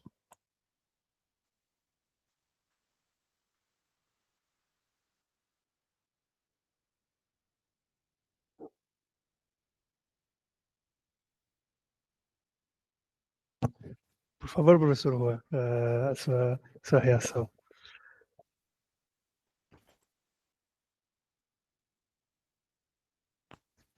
Muchísimas gracias por estas preguntas, profesor, y por esta explicación tan buena. estos cuestionamientos de temas tan candentes. Yo siempre recuerdo que yo me inicié en la universidad porque un profesor me lo pidió. Un profesor me lo pidió en una época que estaba yo en una participación política, trabajando para el Congreso, y me dijo, ¿quieres hacer la tesis conmigo? Y yo, hombre, pero era canónico entonces, derecho canónico. Yo, José Antonio, me quedo sin amigos. No, que ahora es otra cosa, es constitucional. Y tal. Claro, yo lo que viví es que ahora muchos profesores tienen envidia porque los periodistas vienen al área. Todos estos temas de símbolos religiosos, de financiación, son muy periodísticos, con lo cual digo que los temas que has expuesto tú y Clarisa son muy, muy periodísticos. A los periodistas les interesan. Bueno, lo primero, yo estoy de acuerdo que la importancia enorme que tiene la historia. Has citado alguna constitución, me parece que de Brasil, no sé si la del 20, que la religión católica será, claro, continuará. Nosotros tenemos, no recuerdo qué constitución del siglo XIX, también la Iglesia Católica para futuro. El Estado siempre será, o sea, en el futuro, como diciendo, bueno, es una constitución que regula para el futuro y eso ocurre. Esto respecto a, si es verdad que aquí en Brasil, bueno, hay una carga del evangelismo muy fuerte, quizás sea por la influencia americana, porque lo diré después, pero en Estados Unidos hay una separación clara, pero hay una religiosidad que si no tienes una religión parece que eres marginado, ¿no? Es como pertenecer a un partido, a un equipo de fútbol. Entonces, yo creo, porque decías, igual la cooperación, o así te entendí, es una forma también de defenderse al Estado frente a esa invasión de nuevas religiones. Yo te diré, en España yo tengo la sensación de que el modelo de la cooperación está siendo cuestionado. Ahora mismo hay otras preguntas, pero la idea es, ¿nos mantenemos así o cambiamos, hacemos una ley de libertad religiosa mucho más amplia y que sea más igualitaria para todas las confesiones, ¿no? Y respecto a los ateos, es decir, ¿un grupo de ateos pueden inscribirse en el registro de entidades religiosas? La respuesta es no. No, pero no es que no tengan el derecho de asociarse. Sí, pueden inscribirse en un registro de una asociación de ateos. Pero curiosamente es una cosa clara, si ellos en los fines religiosos, ese requisito tiene que ser fines que crean ellos que son religiosos. Y dicen, no, yo niego la religión, vale, entonces no te registramos. Le dirían, no, digamos, una de las claves de la religión, el derecho fundamental es proteger la creencia y la no creencia. Incluso, te diré, unas últimas sentencias del Tribunal Constitucional, curiosa, era una mujer y un marido, bueno, una pareja separada, y tenían un hijo pequeño, el padre era testigo de Jehová y le llevaba en el tiempo que su hijo, que estaba con él, a la iglesia, y la madre negó, y entonces fue al Constitucional, y no solo la enseñanza en la escuela pública, que puede ser neutra, sino que al final el Constitucional, hoy día, el Constitucional está muy criticado porque es muy político, pero llegó a decir que prefirió, como digamos, la idea de la no religión. El niño, mientras sea pequeño, hasta los 12 años, que no le lleve su padre a misa. Claro, es una cosa, el derecho del padre para educar a su hijo en el ateísmo, en la religión, pues lo llegó a decir, que es preferible para no vulnerar su creencia. O sea, llegó a decirlo el Tribunal Constitucional. Con lo cual, no es que los ateos estén desprotegidos, no les meterán, no les incluirán o registro de entidades religiosas. Claro, frente a otros grupos, es decir, esa idea tan interesante que otros grupos que fueron despojados de sus tierras y no tienen ese trato, en España hubo un proceso de desamortización. La Iglesia en el siglo XIX tenía la propiedad de la quinta parte del Estado. Entonces, con una medida liberal de la desamortización, dijeron, oiga, tanto la Iglesia como los mayorazgos, lo que decían, terrenos en manos muertas porque estaban fuera del comercio, se las confiscaron, eso sí. Y años después, otro rey, Isabel II, dijo, bueno, hemos hecho esto mal, perdón. Y entonces todos los años te vamos a dar un dinero porque evitaron, con la desamortización, se quedaron con los bienes y también prohibieron un sistema fiscal que tenía la Iglesia, los diezmos, la 10ª parte de la cosecha para el obispo, o la primera cosecha para el obispo. Era un sistema propio fiscal que se eliminó durante la época liberal del siglo XIX, pero posteriormente el Estado también liberal dijo, perdón, yo te voy a financiar. O sea, es cierto que a otros grupos sociales no hubo tampoco, no teníamos un pueblo indígena, no hubo confiscación de tierras, pero a la Iglesia sí que le pidió perdón y de hecho ahora en el acuerdo con la Iglesia Católica viene a decir, oye, el Estado le dice a la Iglesia, vale, hicimos cosas mal, dice, pero no podemos estar pagando indefinidamente, o sea que vamos a crear un sistema que sean los contribuyentes los que decidan si quieren pagarte una parte o no. Pero, y bueno, la idea, ¿en España se considera religioso lo cristiano? ¿Hay esa sensación en la sociedad? Yo creo que la sociedad española es cada vez más laica. O sea, no, la creencia es ahora una creencia más budista, autoayuda, relajación, vivir el presente. Pero los jóvenes no se está perdiendo la idea. Pero sí que, sin embargo, hay 2 millones de musulmanes. Los musulmanes, la mayoría, van a la mezquita, hacen Ramadán, o sea, son más píos, ¿entendéis? Más religiosos que nosotros, con lo cual no hay, o sea, no hay sensación de religioso, porque los jóvenes cada vez no tienen, la religión es algo tan importante como el fútbol, o sea, para los que no son aficionados al fútbol. Y por último, hablas de esos 2 modelos, el francés y el americano, exactamente, que viene esa lucha. Yo creo que los dos, tanto la ley de 1905 de Francia como la segunda enmienda de la Constitución americana, hay una separación clara, tajante. Ahora, en Estados Unidos hay una efervescencia religiosa. ¿Y por qué? Sobre todo, aunque el Estado no paga, hay ayudas fiscales muy claras a las donaciones. Los donantes a las iglesias tienen beneficios fiscales. Si es un donante físico, en la declaración de la renta, la tenéis. Si es una empresa, en el impuesto de sociedades. Si yo le pagué 100, el Estado me devuelve 80. Con lo cual, o sea, ese sistema que es más, el Estado no ayuda, pero permite a los mecenas, a los que ayuden, les da premios. ¿Entiendes? Con lo cual, muchas gracias a ti, a vosotros. Obrigado de novo, professor Juan. Obrigado, Gustavo. A professora Clarissa quer complementar. Me permite mais um comentário? Muitíssimo, já agradecendo o colega, muitíssimo obrigado também pelo tanto que eu aprendi sobre história do Brasil. Me surgiu uma outra questão aqui relacionada à relação entre o Estado e a religião, e que eu acho que tem uma importância no contexto brasileiro. E para colocar essa questão, eu vou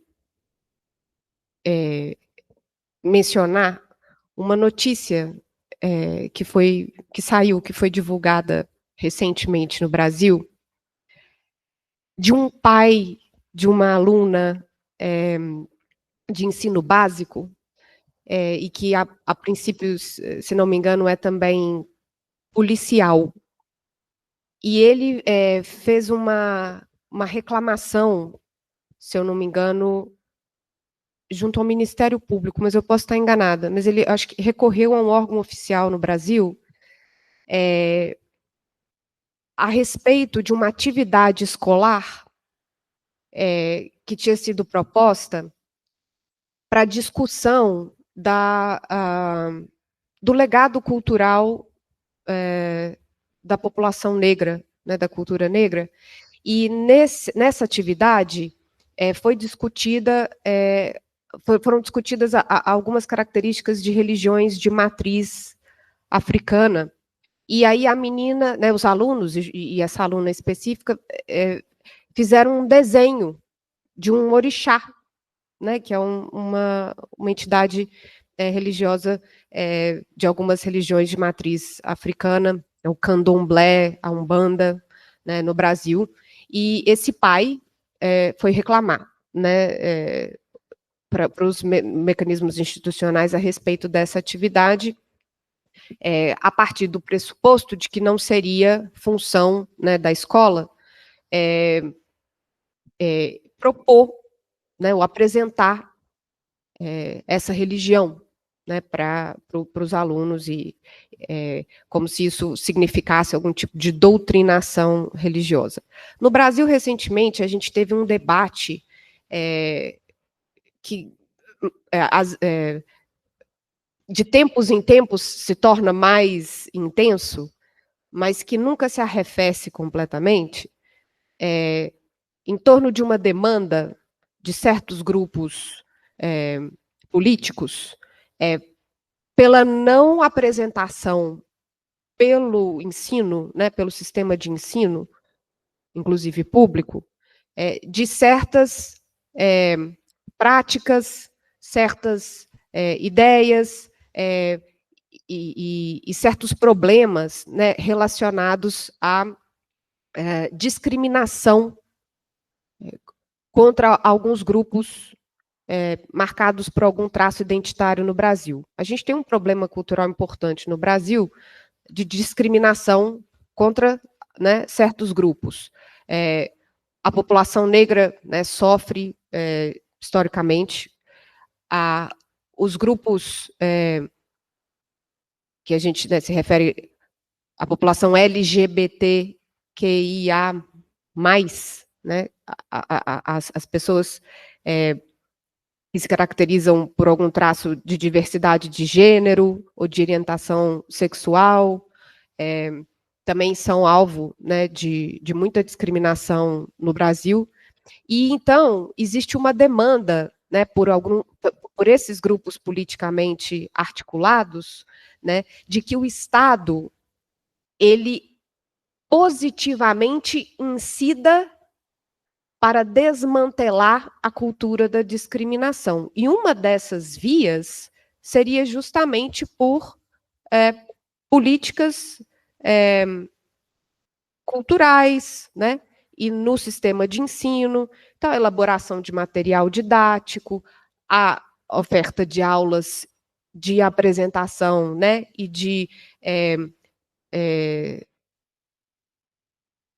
esclarecimento, né, informação, né, em torno do direito das pessoas, né, ao pluralismo religioso, à sua autodeterminação do ponto de vista do gênero e sexual, mas existe uma oposição muito grande, né, de grupos conservadores e muitas vezes associados a certas religiões no Brasil, contra essas iniciativas, porque afirmam que isso seria uma ingerência estatal em torno de questões de identidade pessoal, né, que deveriam ficar a cargo das famílias, né, seriam assuntos próprios da privacidade das famílias, e que as famílias é que deveriam ter a liberdade de tratar esses assuntos, e isso não devia ser tema, né, da educação, e muito menos da educação pública, porque não caberia ao Estado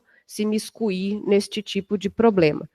A finalidade, né, do Estado de apresentação desses problemas, a justificativa, né, tem relação com a formação cívica, a formação democrática, né, e o combate a um problema de discriminação, ou seja, mais uma estratégia positiva do Estado, né, de garantia do exercício igualitário dos direitos nas relações civis, né? Então, eu gostaria de saber se na Espanha existe algum tipo de problema ou polêmica em torno deste assunto, e como que o senhor vê, né, essa iniciativa, ou esse pleito, essa reivindicação, né, dos grupos marginalizados, dos grupos que sofrem, né, dinâmicas de discriminação historicamente, né, consolidadas no Brasil, por uma ingerência estatal, não no sentido de adotar uma religião, né, ou de promover uma religião, mas de apresentar, né, as práticas de certos grupos marginalizados como uma forma de promover o pluralismo, né, e a convivência pacífica, né, entre os diferentes na sociedade brasileira. Obrigada.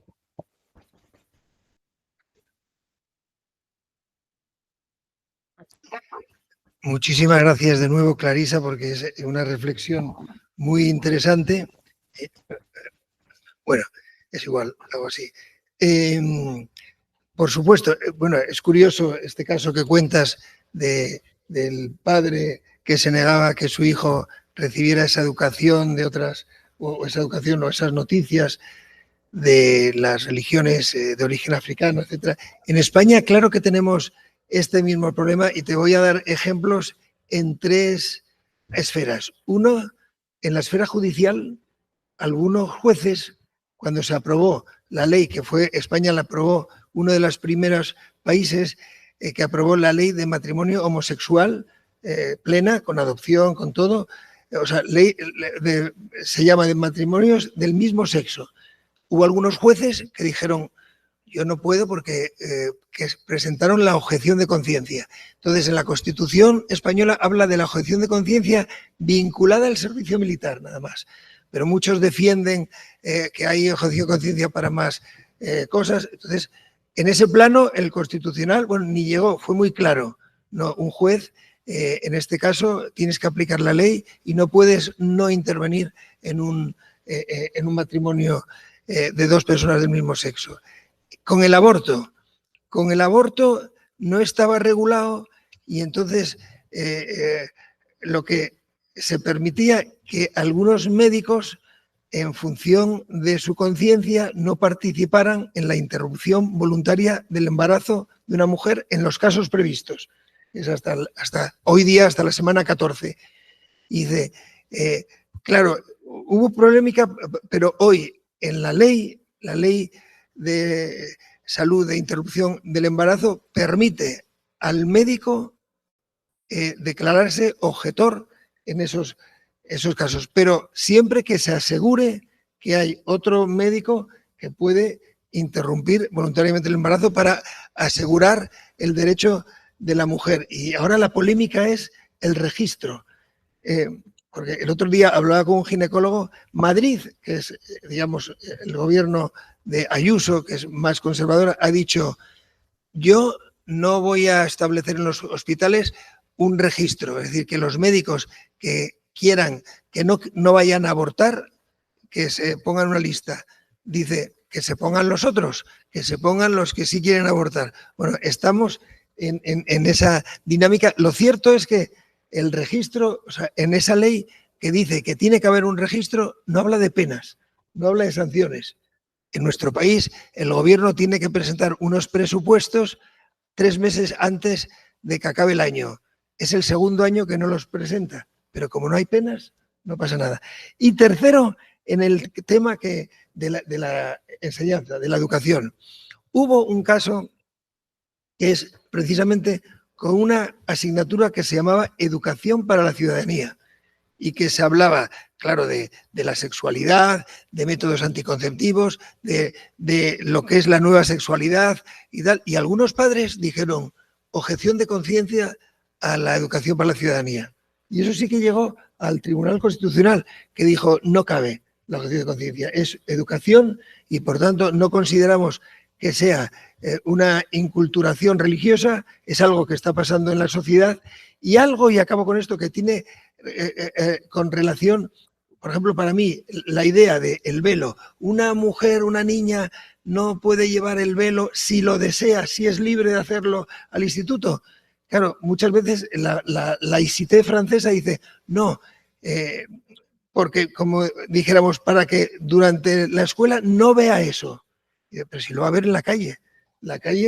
Entonces, es una forma, sí que puede haber algunas medidas que discriminen, porque en tanto en cuanto se asegure que yo voy de esa guisa, de esa forma, con libertad, ¿por qué no?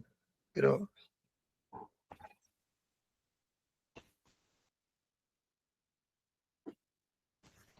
Obrigado, de novo, professora Clarice e professor Juan.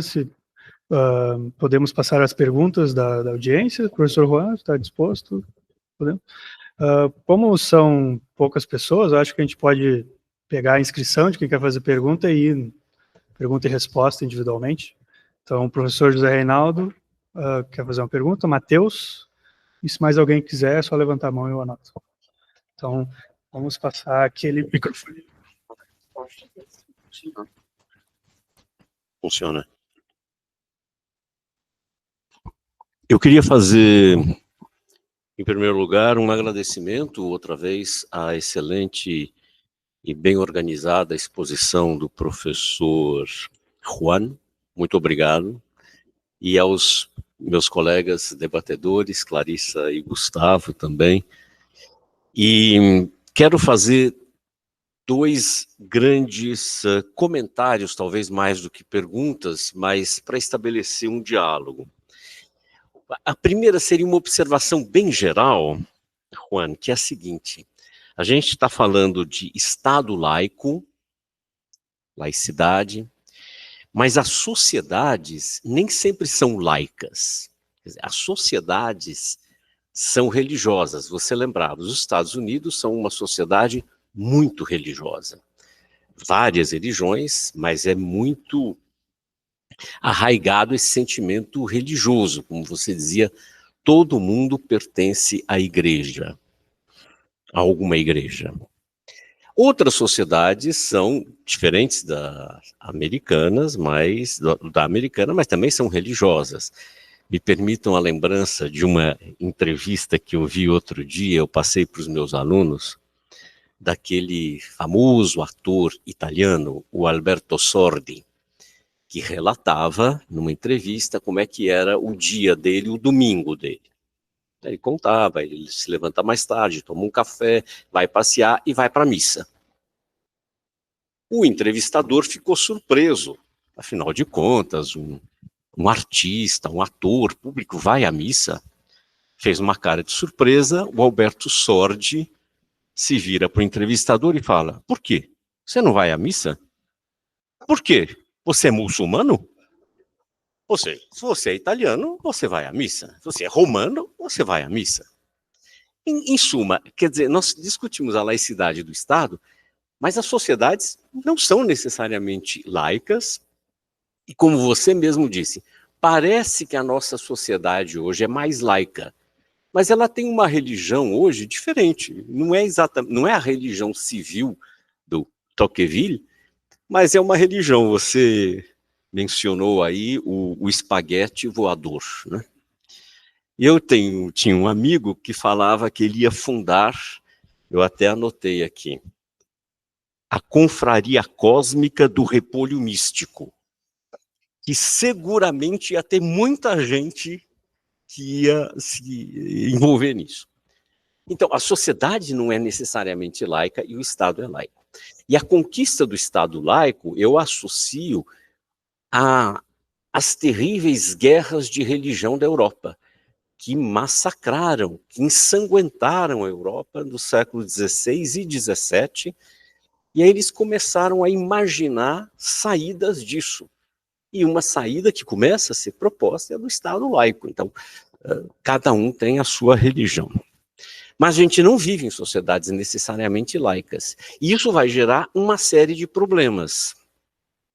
Porque são justamente por meio das associações civis que a não laicidade ou que a religiosidade permanentemente interfere no Estado.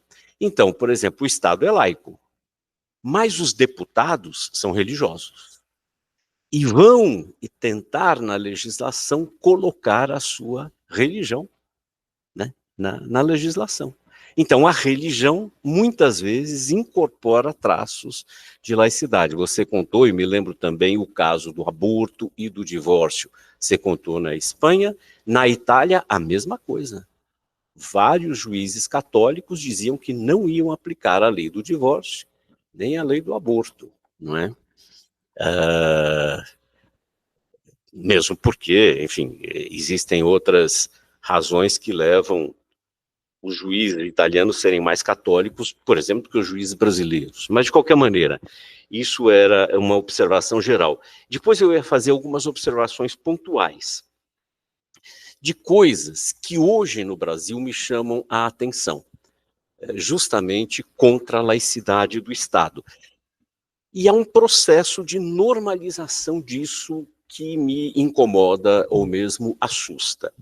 Por exemplo, semana passada nós vimos uma cena no parlamento brasileiro de os deputados ou senadores, acho que deputados evangélicos, se reuniram numa das salas do plenário, do parlamento, onde funcionam as comissões, e fizeram como que uma espécie de um culto evangélico dentro do parlamento. Vocês viram, né? Cantando. Me assusta, porque, enfim, o lugar não é adequado, mas isso significa, do ponto de vista simbólico e cultural, uma tomada daquele lugar pela religião.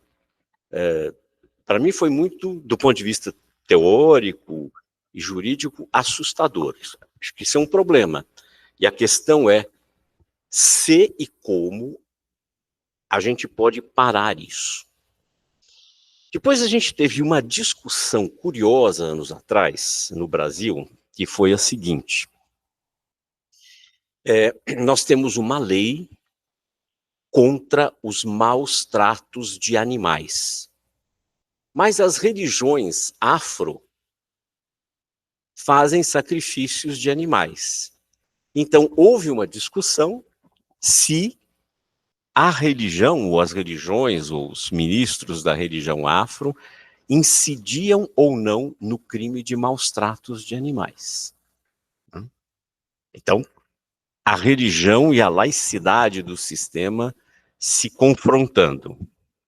E, finalmente, um terceiro caso, vários casos que têm acontecido, que são relações dentro da sociedade civil que mostram o confronto das religiões.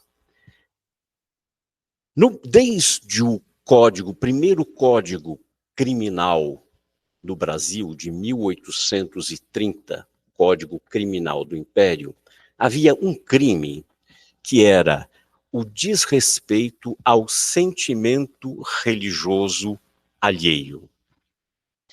E isso no Brasil tem acontecido porque várias religiões são proselitistas e no seu proselitismo, de vários níveis, para fazer proselitismo, ofendem o sentimento religioso dos outros.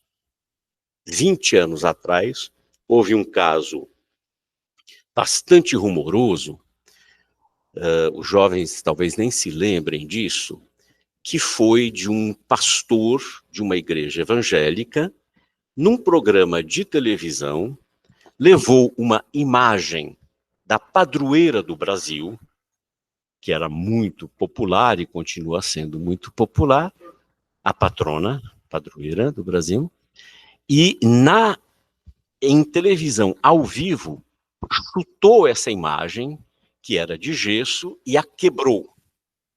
Então, muita gente ficou indignada com isso, né? Isso é uma forma de crime, de ofensa ao sentimento religioso alheio, mas isso está acontecendo na sociedade civil.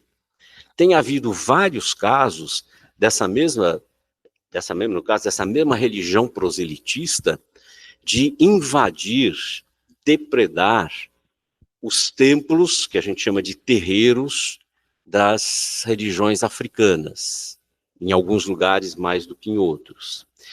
Tem havido também, e você é especialista nisso, você escreveu sobre as caricaturas, né, de Maomé, na França, e tem havido também casos em que há uma provocação ao sentimento dos cristãos, anos atrás, numa parada de orgulho LGBT em São Paulo, uma pessoa trans se apresentou como o crucificado e o flagelado na parada. Para quem conhece teologia, o símbolo é potente e está certo, né? Mas, para muitos, aquilo foi uma ofensa. Então, nós temos tido vários episódios assim. Semana passada, ou 2 semanas atrás, também foi um caso bem curioso, a Clarissa talvez tenha acompanhado, justamente aquelas mães de santo que entraram paramentadas como mães de santo e queriam entrar na igreja, numa igreja católica, e, no caso, o padre proibiu. E elas diziam que iam, alguém disse que elas iam ao Ministério Público, que elas tinham direito. Então, coisas que deveriam ser resolvidas na esfera da sociedade civil, né, começam a provocar os limites dessas relações. Eu queria um pouco seus comentários, particularmente, eu não sei se esse vai ser o objeto da sua fala na próxima sessão, mas como você conhece o caso de Maomé e escreveu sobre isso, acho que vale a pena a gente refletir ou sugerir isso, que são confrontos dentro da sociedade civil. E eu que fui professor de História do Direito muito tempo, eu falo assim, puxa, a gente está perdendo aquilo que havia sido conquistado e estamos voltando às guerras de religião. Não chegamos ainda ao ponto da Guerra dos 30 anos, né, que assolou a Alemanha, mas as pessoas não pensam que essas coisas às vezes começam assim. O massacre da noite de São Bartolomeu e coisas por aí, porque a religião, talvez nós aqui sejamos um pouco mais laicos e tal, mas ela é uma força poderosa, que mexe com paixões da identidade que são muito fortes. Comentários, desculpe atrapalhar aqui amanhã esses comentários, mas seria bom ouvi-los. Obrigado. O Matheus disse que quer fazer uma continuação da pergunta, é isso? Então, acho que podemos... São questões muito parecidas. São questões muito parecidas. Eu acho que se eu fizesse depois as perguntas ia ser repetitivo. Primeiro, quero agradecer pela conferência, pelos comentários dos debatedores também. Achei que foi realmente muito interessante. Mas as perguntas que eu pensei parecem com algumas que o professor José Reinaldo colocou. Por exemplo, a questão do humor. Queria ouvir mais o senhor sobre a questão do humor. Ia mencionar o Charlie Hebdo, então, se o senhor puder falar mais sobre isso. Aqui no Brasil nós tivemos umas polêmicas recentemente sobre isso, com aquele especial do Porta dos Fundos, que teve inclusive um radical que jogou uma bomba na sede desse canal do YouTube que produz esquetes humorísticas, né? Então, isso aqui também é uma questão. E a outra questão que eu queria colocar é sobre uma outra polêmica referente a um batismo que aconteceu, acho que faz mais ou menos 2 meses, de um padre que ele realizou o batismo de uma menina, uma criança, que tinha o nome dela remetia a algum elemento de uma religião de matriz africana. E ele realizou o batismo, tudo, mas ele não disse o nome dela, como se costuma fazer, porque esse nome ele entendeu, inclusive a Igreja Católica o respaldou, de que não poderia ser dito aquele nome numa cerimônia na igreja. Então, eu acho que aí tem uma questão interessante para se pensar nesse caso, e em outros também, que podemos lembrar aqui, inclusive casamento entre pessoas de mesmo sexo. Se o fato de as entidades religiosas serem reconhecidas pelo Estado, inclusive casamentos religiosos produzem efeitos civis, como o senhor disse. isso gera um direito subjetivo das pessoas de exigirem a participação nessas cerimônias, mesmo que aquela entidade religiosa reprove aquilo com base nos seus próprios critérios? Essa é a questão que eu queria colocar. Obrigado. Então, professor Juan, se quiser responder. Temos mais um inscrito. Pode ser.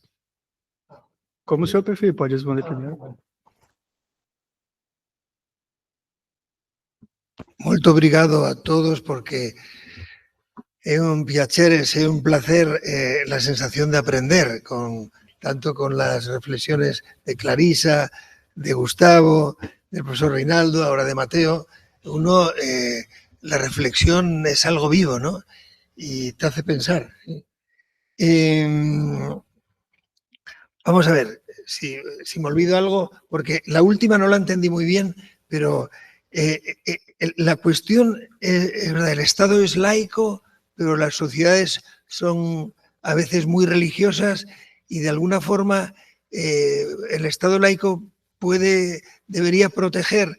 Yo creo, efectivamente, esa reflexión tan interesante, que la laicidad, la idea de la laicidad, el Estado es laico y muchos diputados son religiosos, la idea básica es proteger la libertad. Proteger la libertad religiosa, que quiere decir que creas o que no creas. Yo creo que uno de los cánceres ahora en la sociedad es la intolerancia. Porque si yo soy ateo, me cuesta decirlo en ámbito religioso.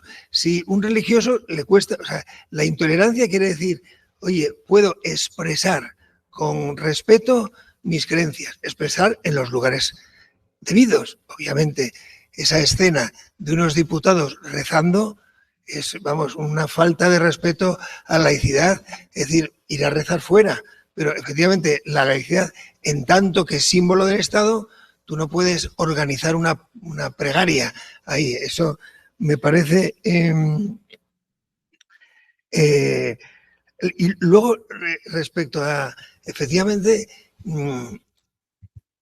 la ley de protección de animales y los sacrificios de algunas religiones. Nosotros no tenemos religiones africanas, pero tenemos los musulmanes que tienen que matar a las vacas con unos ritos. Entonces, hay una idea clara en la ley de libertad religiosa. La ley de libertad religiosa permite las manifestaciones de libertad religiosa todas, salvo que vulneren derechos fundamentales.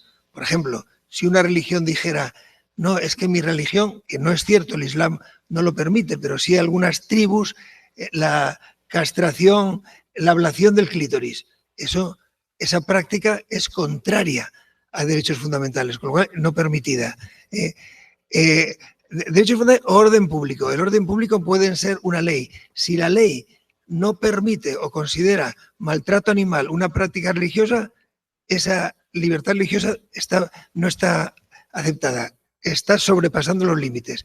Yo creo que claro, muchos dirán, es que hay que respetar la ley. Siempre me ponen el mismo ejemplo, pero ¿por qué se pueden abrir mezquitas en España si cuando vamos nosotros o nos reprimen? Y digo, los derechos fundamentales no cabe la reciprocidad.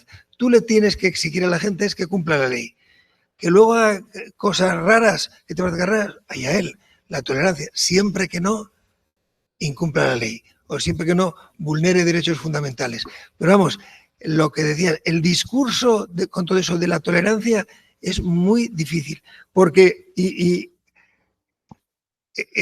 engarzo con eso, los delitos que había, no sé si ahora los hay, contra los sentimientos religiosos, nosotros sí los tenemos, pero son unos delitos que existen, muchos son partidarios de eliminarlos, pero casi nunca se activan. Tenemos dos ejemplos. Uno, también por poner, uno que en un programa de televisión metió a un Cristo en el horno, lo ensalazanó y luego lo sacaron y a los 3 días lo sacas y lo puedes comer, como haciendo una parodia. O hace poco un actor, yo no sé si entendéis la expresión, me cago en español, me cago en Dios y en la Virgen y me sobra mierda, en Facebook, algo muy fuerte. y le llevaron a juicio porque había un delito. Pero estos delitos tienen que tener un elemento, que es la intención de lesionar sentimientos religiosos de un colectivo. Se parece un poco a los delitos de odio. Si tú dices, no, yo lo hice, pero por una forma de crítica o incluso de burla, o incluso no quiero ofender, eres absuelto. Con lo cual, no funcionan y los jueces suelen decir, hombre, es de mal gusto, pero no es un delito, porque es la tensión que ya veremos, la libertad de expresión y sentimientos religiosos. Claro, hay con las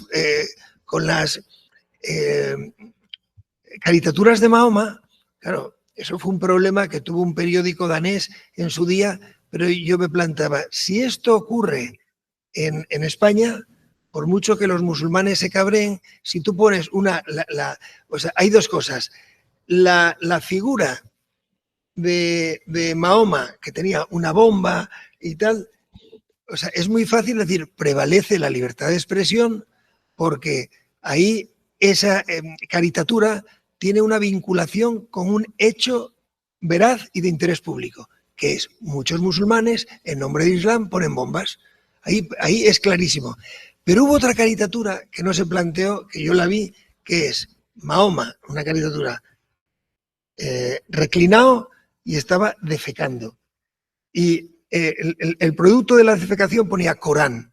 Entonces, claro, esto es más fuerte. O sea, ahí no tiene... Entonces, pero sería el juez el que tendría que decir, con esa exhibición pública, ¿quieres lesionar los sentimientos religiosos? ¿Quieres...? Que es un poco parecido a los delitos de odio. O sea, cuando hay una voluntad de discriminar a un grupo o a una persona por pertenecer a un grupo por razones antisemitas, religiosas, hay un delito que está en el 510 del Código Penal. Pero siempre tienes que probar que tenías la voluntad de herir sentimientos religiosos o de discriminar, en términos del delito del 510, discriminar y vulnerar a unas personas por su creencia, por su raza, por su actitud sexual y... Dolo específico, exactamente, sí.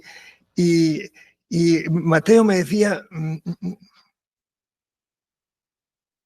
el nombre que rechaza a la Iglesia. ¿Cuál era la primera pregunta?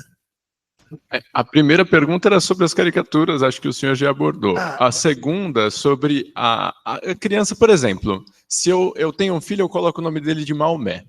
Eu posso exigir que a igreja pronuncie o nome no batismo, claro, porque produz efeitos. Vamos a ver, sí, hay una cosa muy interesante que dices, es que la Iglesia, no, si lo entiendo, la Iglesia no me permite este nombre,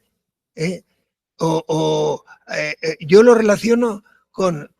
cuando yo era su director, vino un musulmán que era de la iglesia Ahmadía, que es una sección del Islam que el Islam no lo considera una secta.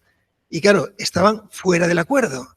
Y al estar fuera del acuerdo no recibían financiación, no, beneficios fiscales. Claro, yo le decía, es que en función de la iglesia tiene autonomía, el Estado no se puede meter a decir, oye, considéralos. Y en este sentido, la religión tiene, esta religión no acepta este nombre, pero es autonomía de las religiones. Pero, siguiendo esto, hubo una sentencia ahora también muy discutida, polémica. ¿Sabéis, entendéis, cofradía? Cofradía en Andalucía son muy típicas las cofradías y de Semana Santa. Bueno, una cofradía del siglo XVI era el cofradía no sé qué de varones. Entonces, una mujer dijo que quería ser parte de la cofradía. Bueno, llegó hasta el Constitucional, porque le decían como, oye, hay otras cofradías. Entonces, ahí el término fue muy exquisito porque decía, claro, si son otras asociaciones importantes, si hay discriminación si la asociación es... desde el punto de vista social, cultural, privilegiada. Entonces, le dijeron, no es privilegiada, puedes pertenecer a otra cofradía, pero el Tribunal Constitucional llegó a decir que no, porque o sea, aunque fuera por motivos religiosos, lo religioso y lo cultural son parecidos. Entonces, para esta mujer era muy importante meterse en esta cofradía. No quería otra, sino quería esta, y por tanto se vulneraba su libertad religiosa. Curioso, porque es una sentencia nueva pero polémica, porque lo normal es, oye, el Estado dice, no me meta, yo no me meto, salvo que una religión, o sea, quiera poner un nombre a su hijo que se llama Hitler, o una religión que se quiera llamar precursores del nazismo. No se puede. ¿Por qué? Los límites de la libertad religiosa son derechos fundamentales y el orden público. Es contrario a la ley, como el caso de los animales. Es contrario a la ley. Ya no me meto, sino maltratar a un animal ahora es ilegal. Con lo cual, no, que lo hago para beneficiar al mundo. No me meto. El Estado tiene que ir a la ley, nada más. Pero son, yo siempre digo, temas muy fronterizos, que muy delicados, sí, por eso muy interesantes, claro, para nosotros.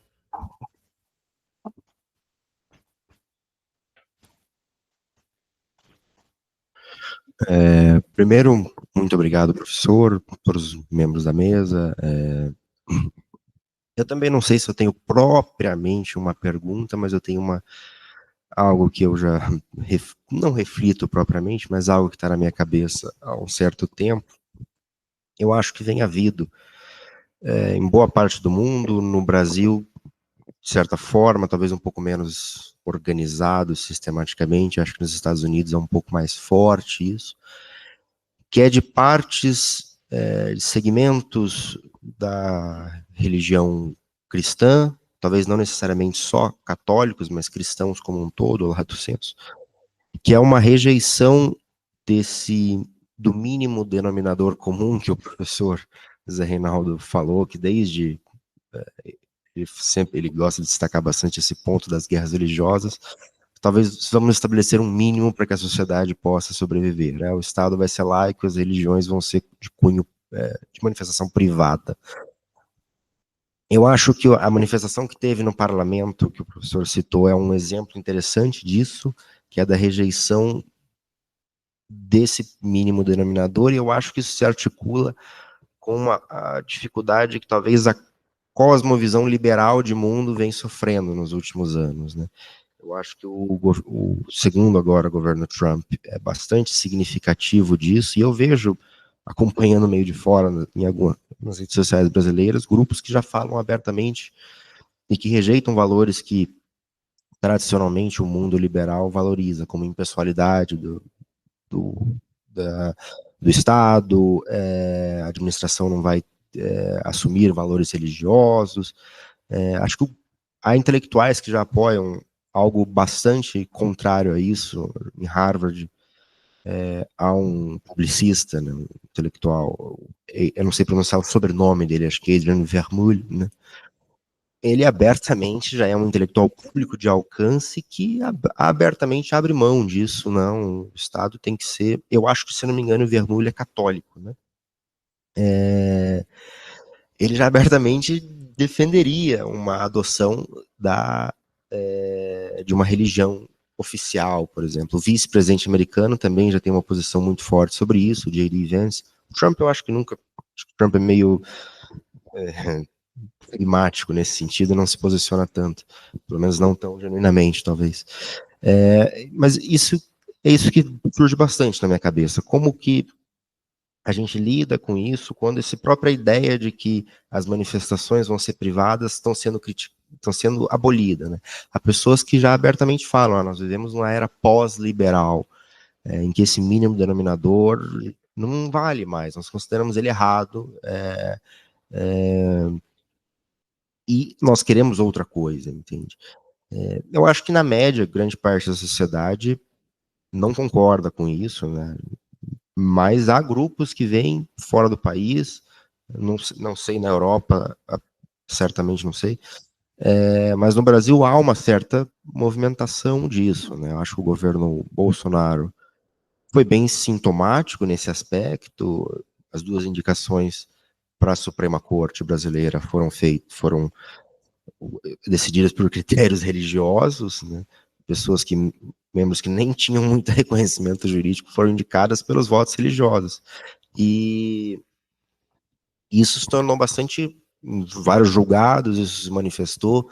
Na pandemia houve um caso muito interessante que foi do fechamento dos templos religiosos por causa da pandemia. Vários ministros das mais variadas vertentes decidiram pelo fechamento dos templos, e um desses ministros indicados pelo Bolsonaro falou, não, ele usou uma expressão que está no voto, assim, é assustadora, que o religioso está disposto a morrer pela sua fé. Então, temos que deixar os templos abertos, porque eles estão dispostos a morrer com a Covid, mas estar próximo da religião deles. Ora, isso, como se ele chegasse numa instituição que deveria ser laica, não ateia, mas laica, né? E abandonasse, não vai ser laica. As minhas pautas são religiosas, são morais. E há uma bancada, não sei se isso faz tanto sentido em espanhol, há um grupo no parlamento específico que se notabiliza pelas pautas deles serem evangélicas. O que você pensa sobre, sei lá, economia? Não penso, eu penso nas pautas e valores evangélicos.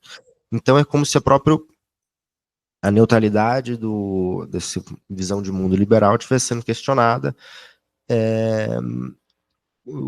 e outras pautas estivessem sendo colocadas, né? Eu acho que isso é interessante no mundo ocidental, porque é talvez o principal centro dessa visão secular de mundo, né? Mas é algo que se o senhor quiser comentar algo sobre isso, eu gostaria de talvez ouvi-lo. Obrigado, João. Professor. No sé si queréis vosotros. ¿Queréis? Ele perguntou se alguém quer comentar. No, yo agradecer simplemente tu exposición también, muy interesante. Es verdad que ayer, no sé si fue el profesor Reinaldo o alguien me comentó, es que Bolsonaro, que era católico, pero su mujer era muy protestante, muy evangélica, entonces la fuerza de la religión evangélica pues vino un poco a través de su mujer, de la fe, no lo sé. Pero claro, insisto, y yo, es la reflexión que decía el profesor Reinaldo antes, claro, qué importante es la laicidad, sirve sobre todo para proteger la libertad religiosa. Entonces, tienes que respetar de una forma sagrada la neutralidad, en tanto en cuanto tú eres un cargo público, tú tienes que dejar la religión al margen, aunque tú lo tengas, porque es no respetar la neutralidad y, por tanto, no respetar la ideología de los ciudadanos. Incluso yo oí decir eso en España a gente del Opus, algunos profesores que digo, mira, ellos dicen, algunos templos son templos donde precisamente para fomentar la pluralidad, que la pluralidad hay que fomentarla, tampoco obligarla. Si todo el mundo es ateo, pues no vas a hacer. Pero eso, bueno, no tengo nada más que decir. ¿Queréis? Os cedo la palabra. Bom, se ninguém mais tem alguma pergunta, acho que podemos concluir. Tivemos mais de 2 horas de debate muito bom. Acho que foi uma manhã muito produtiva. Então, agradeço de novo ao professor Juan, professor Gustavo, professora Clarissa e aos demais que nos acompanharam. Voltamos terça-feira.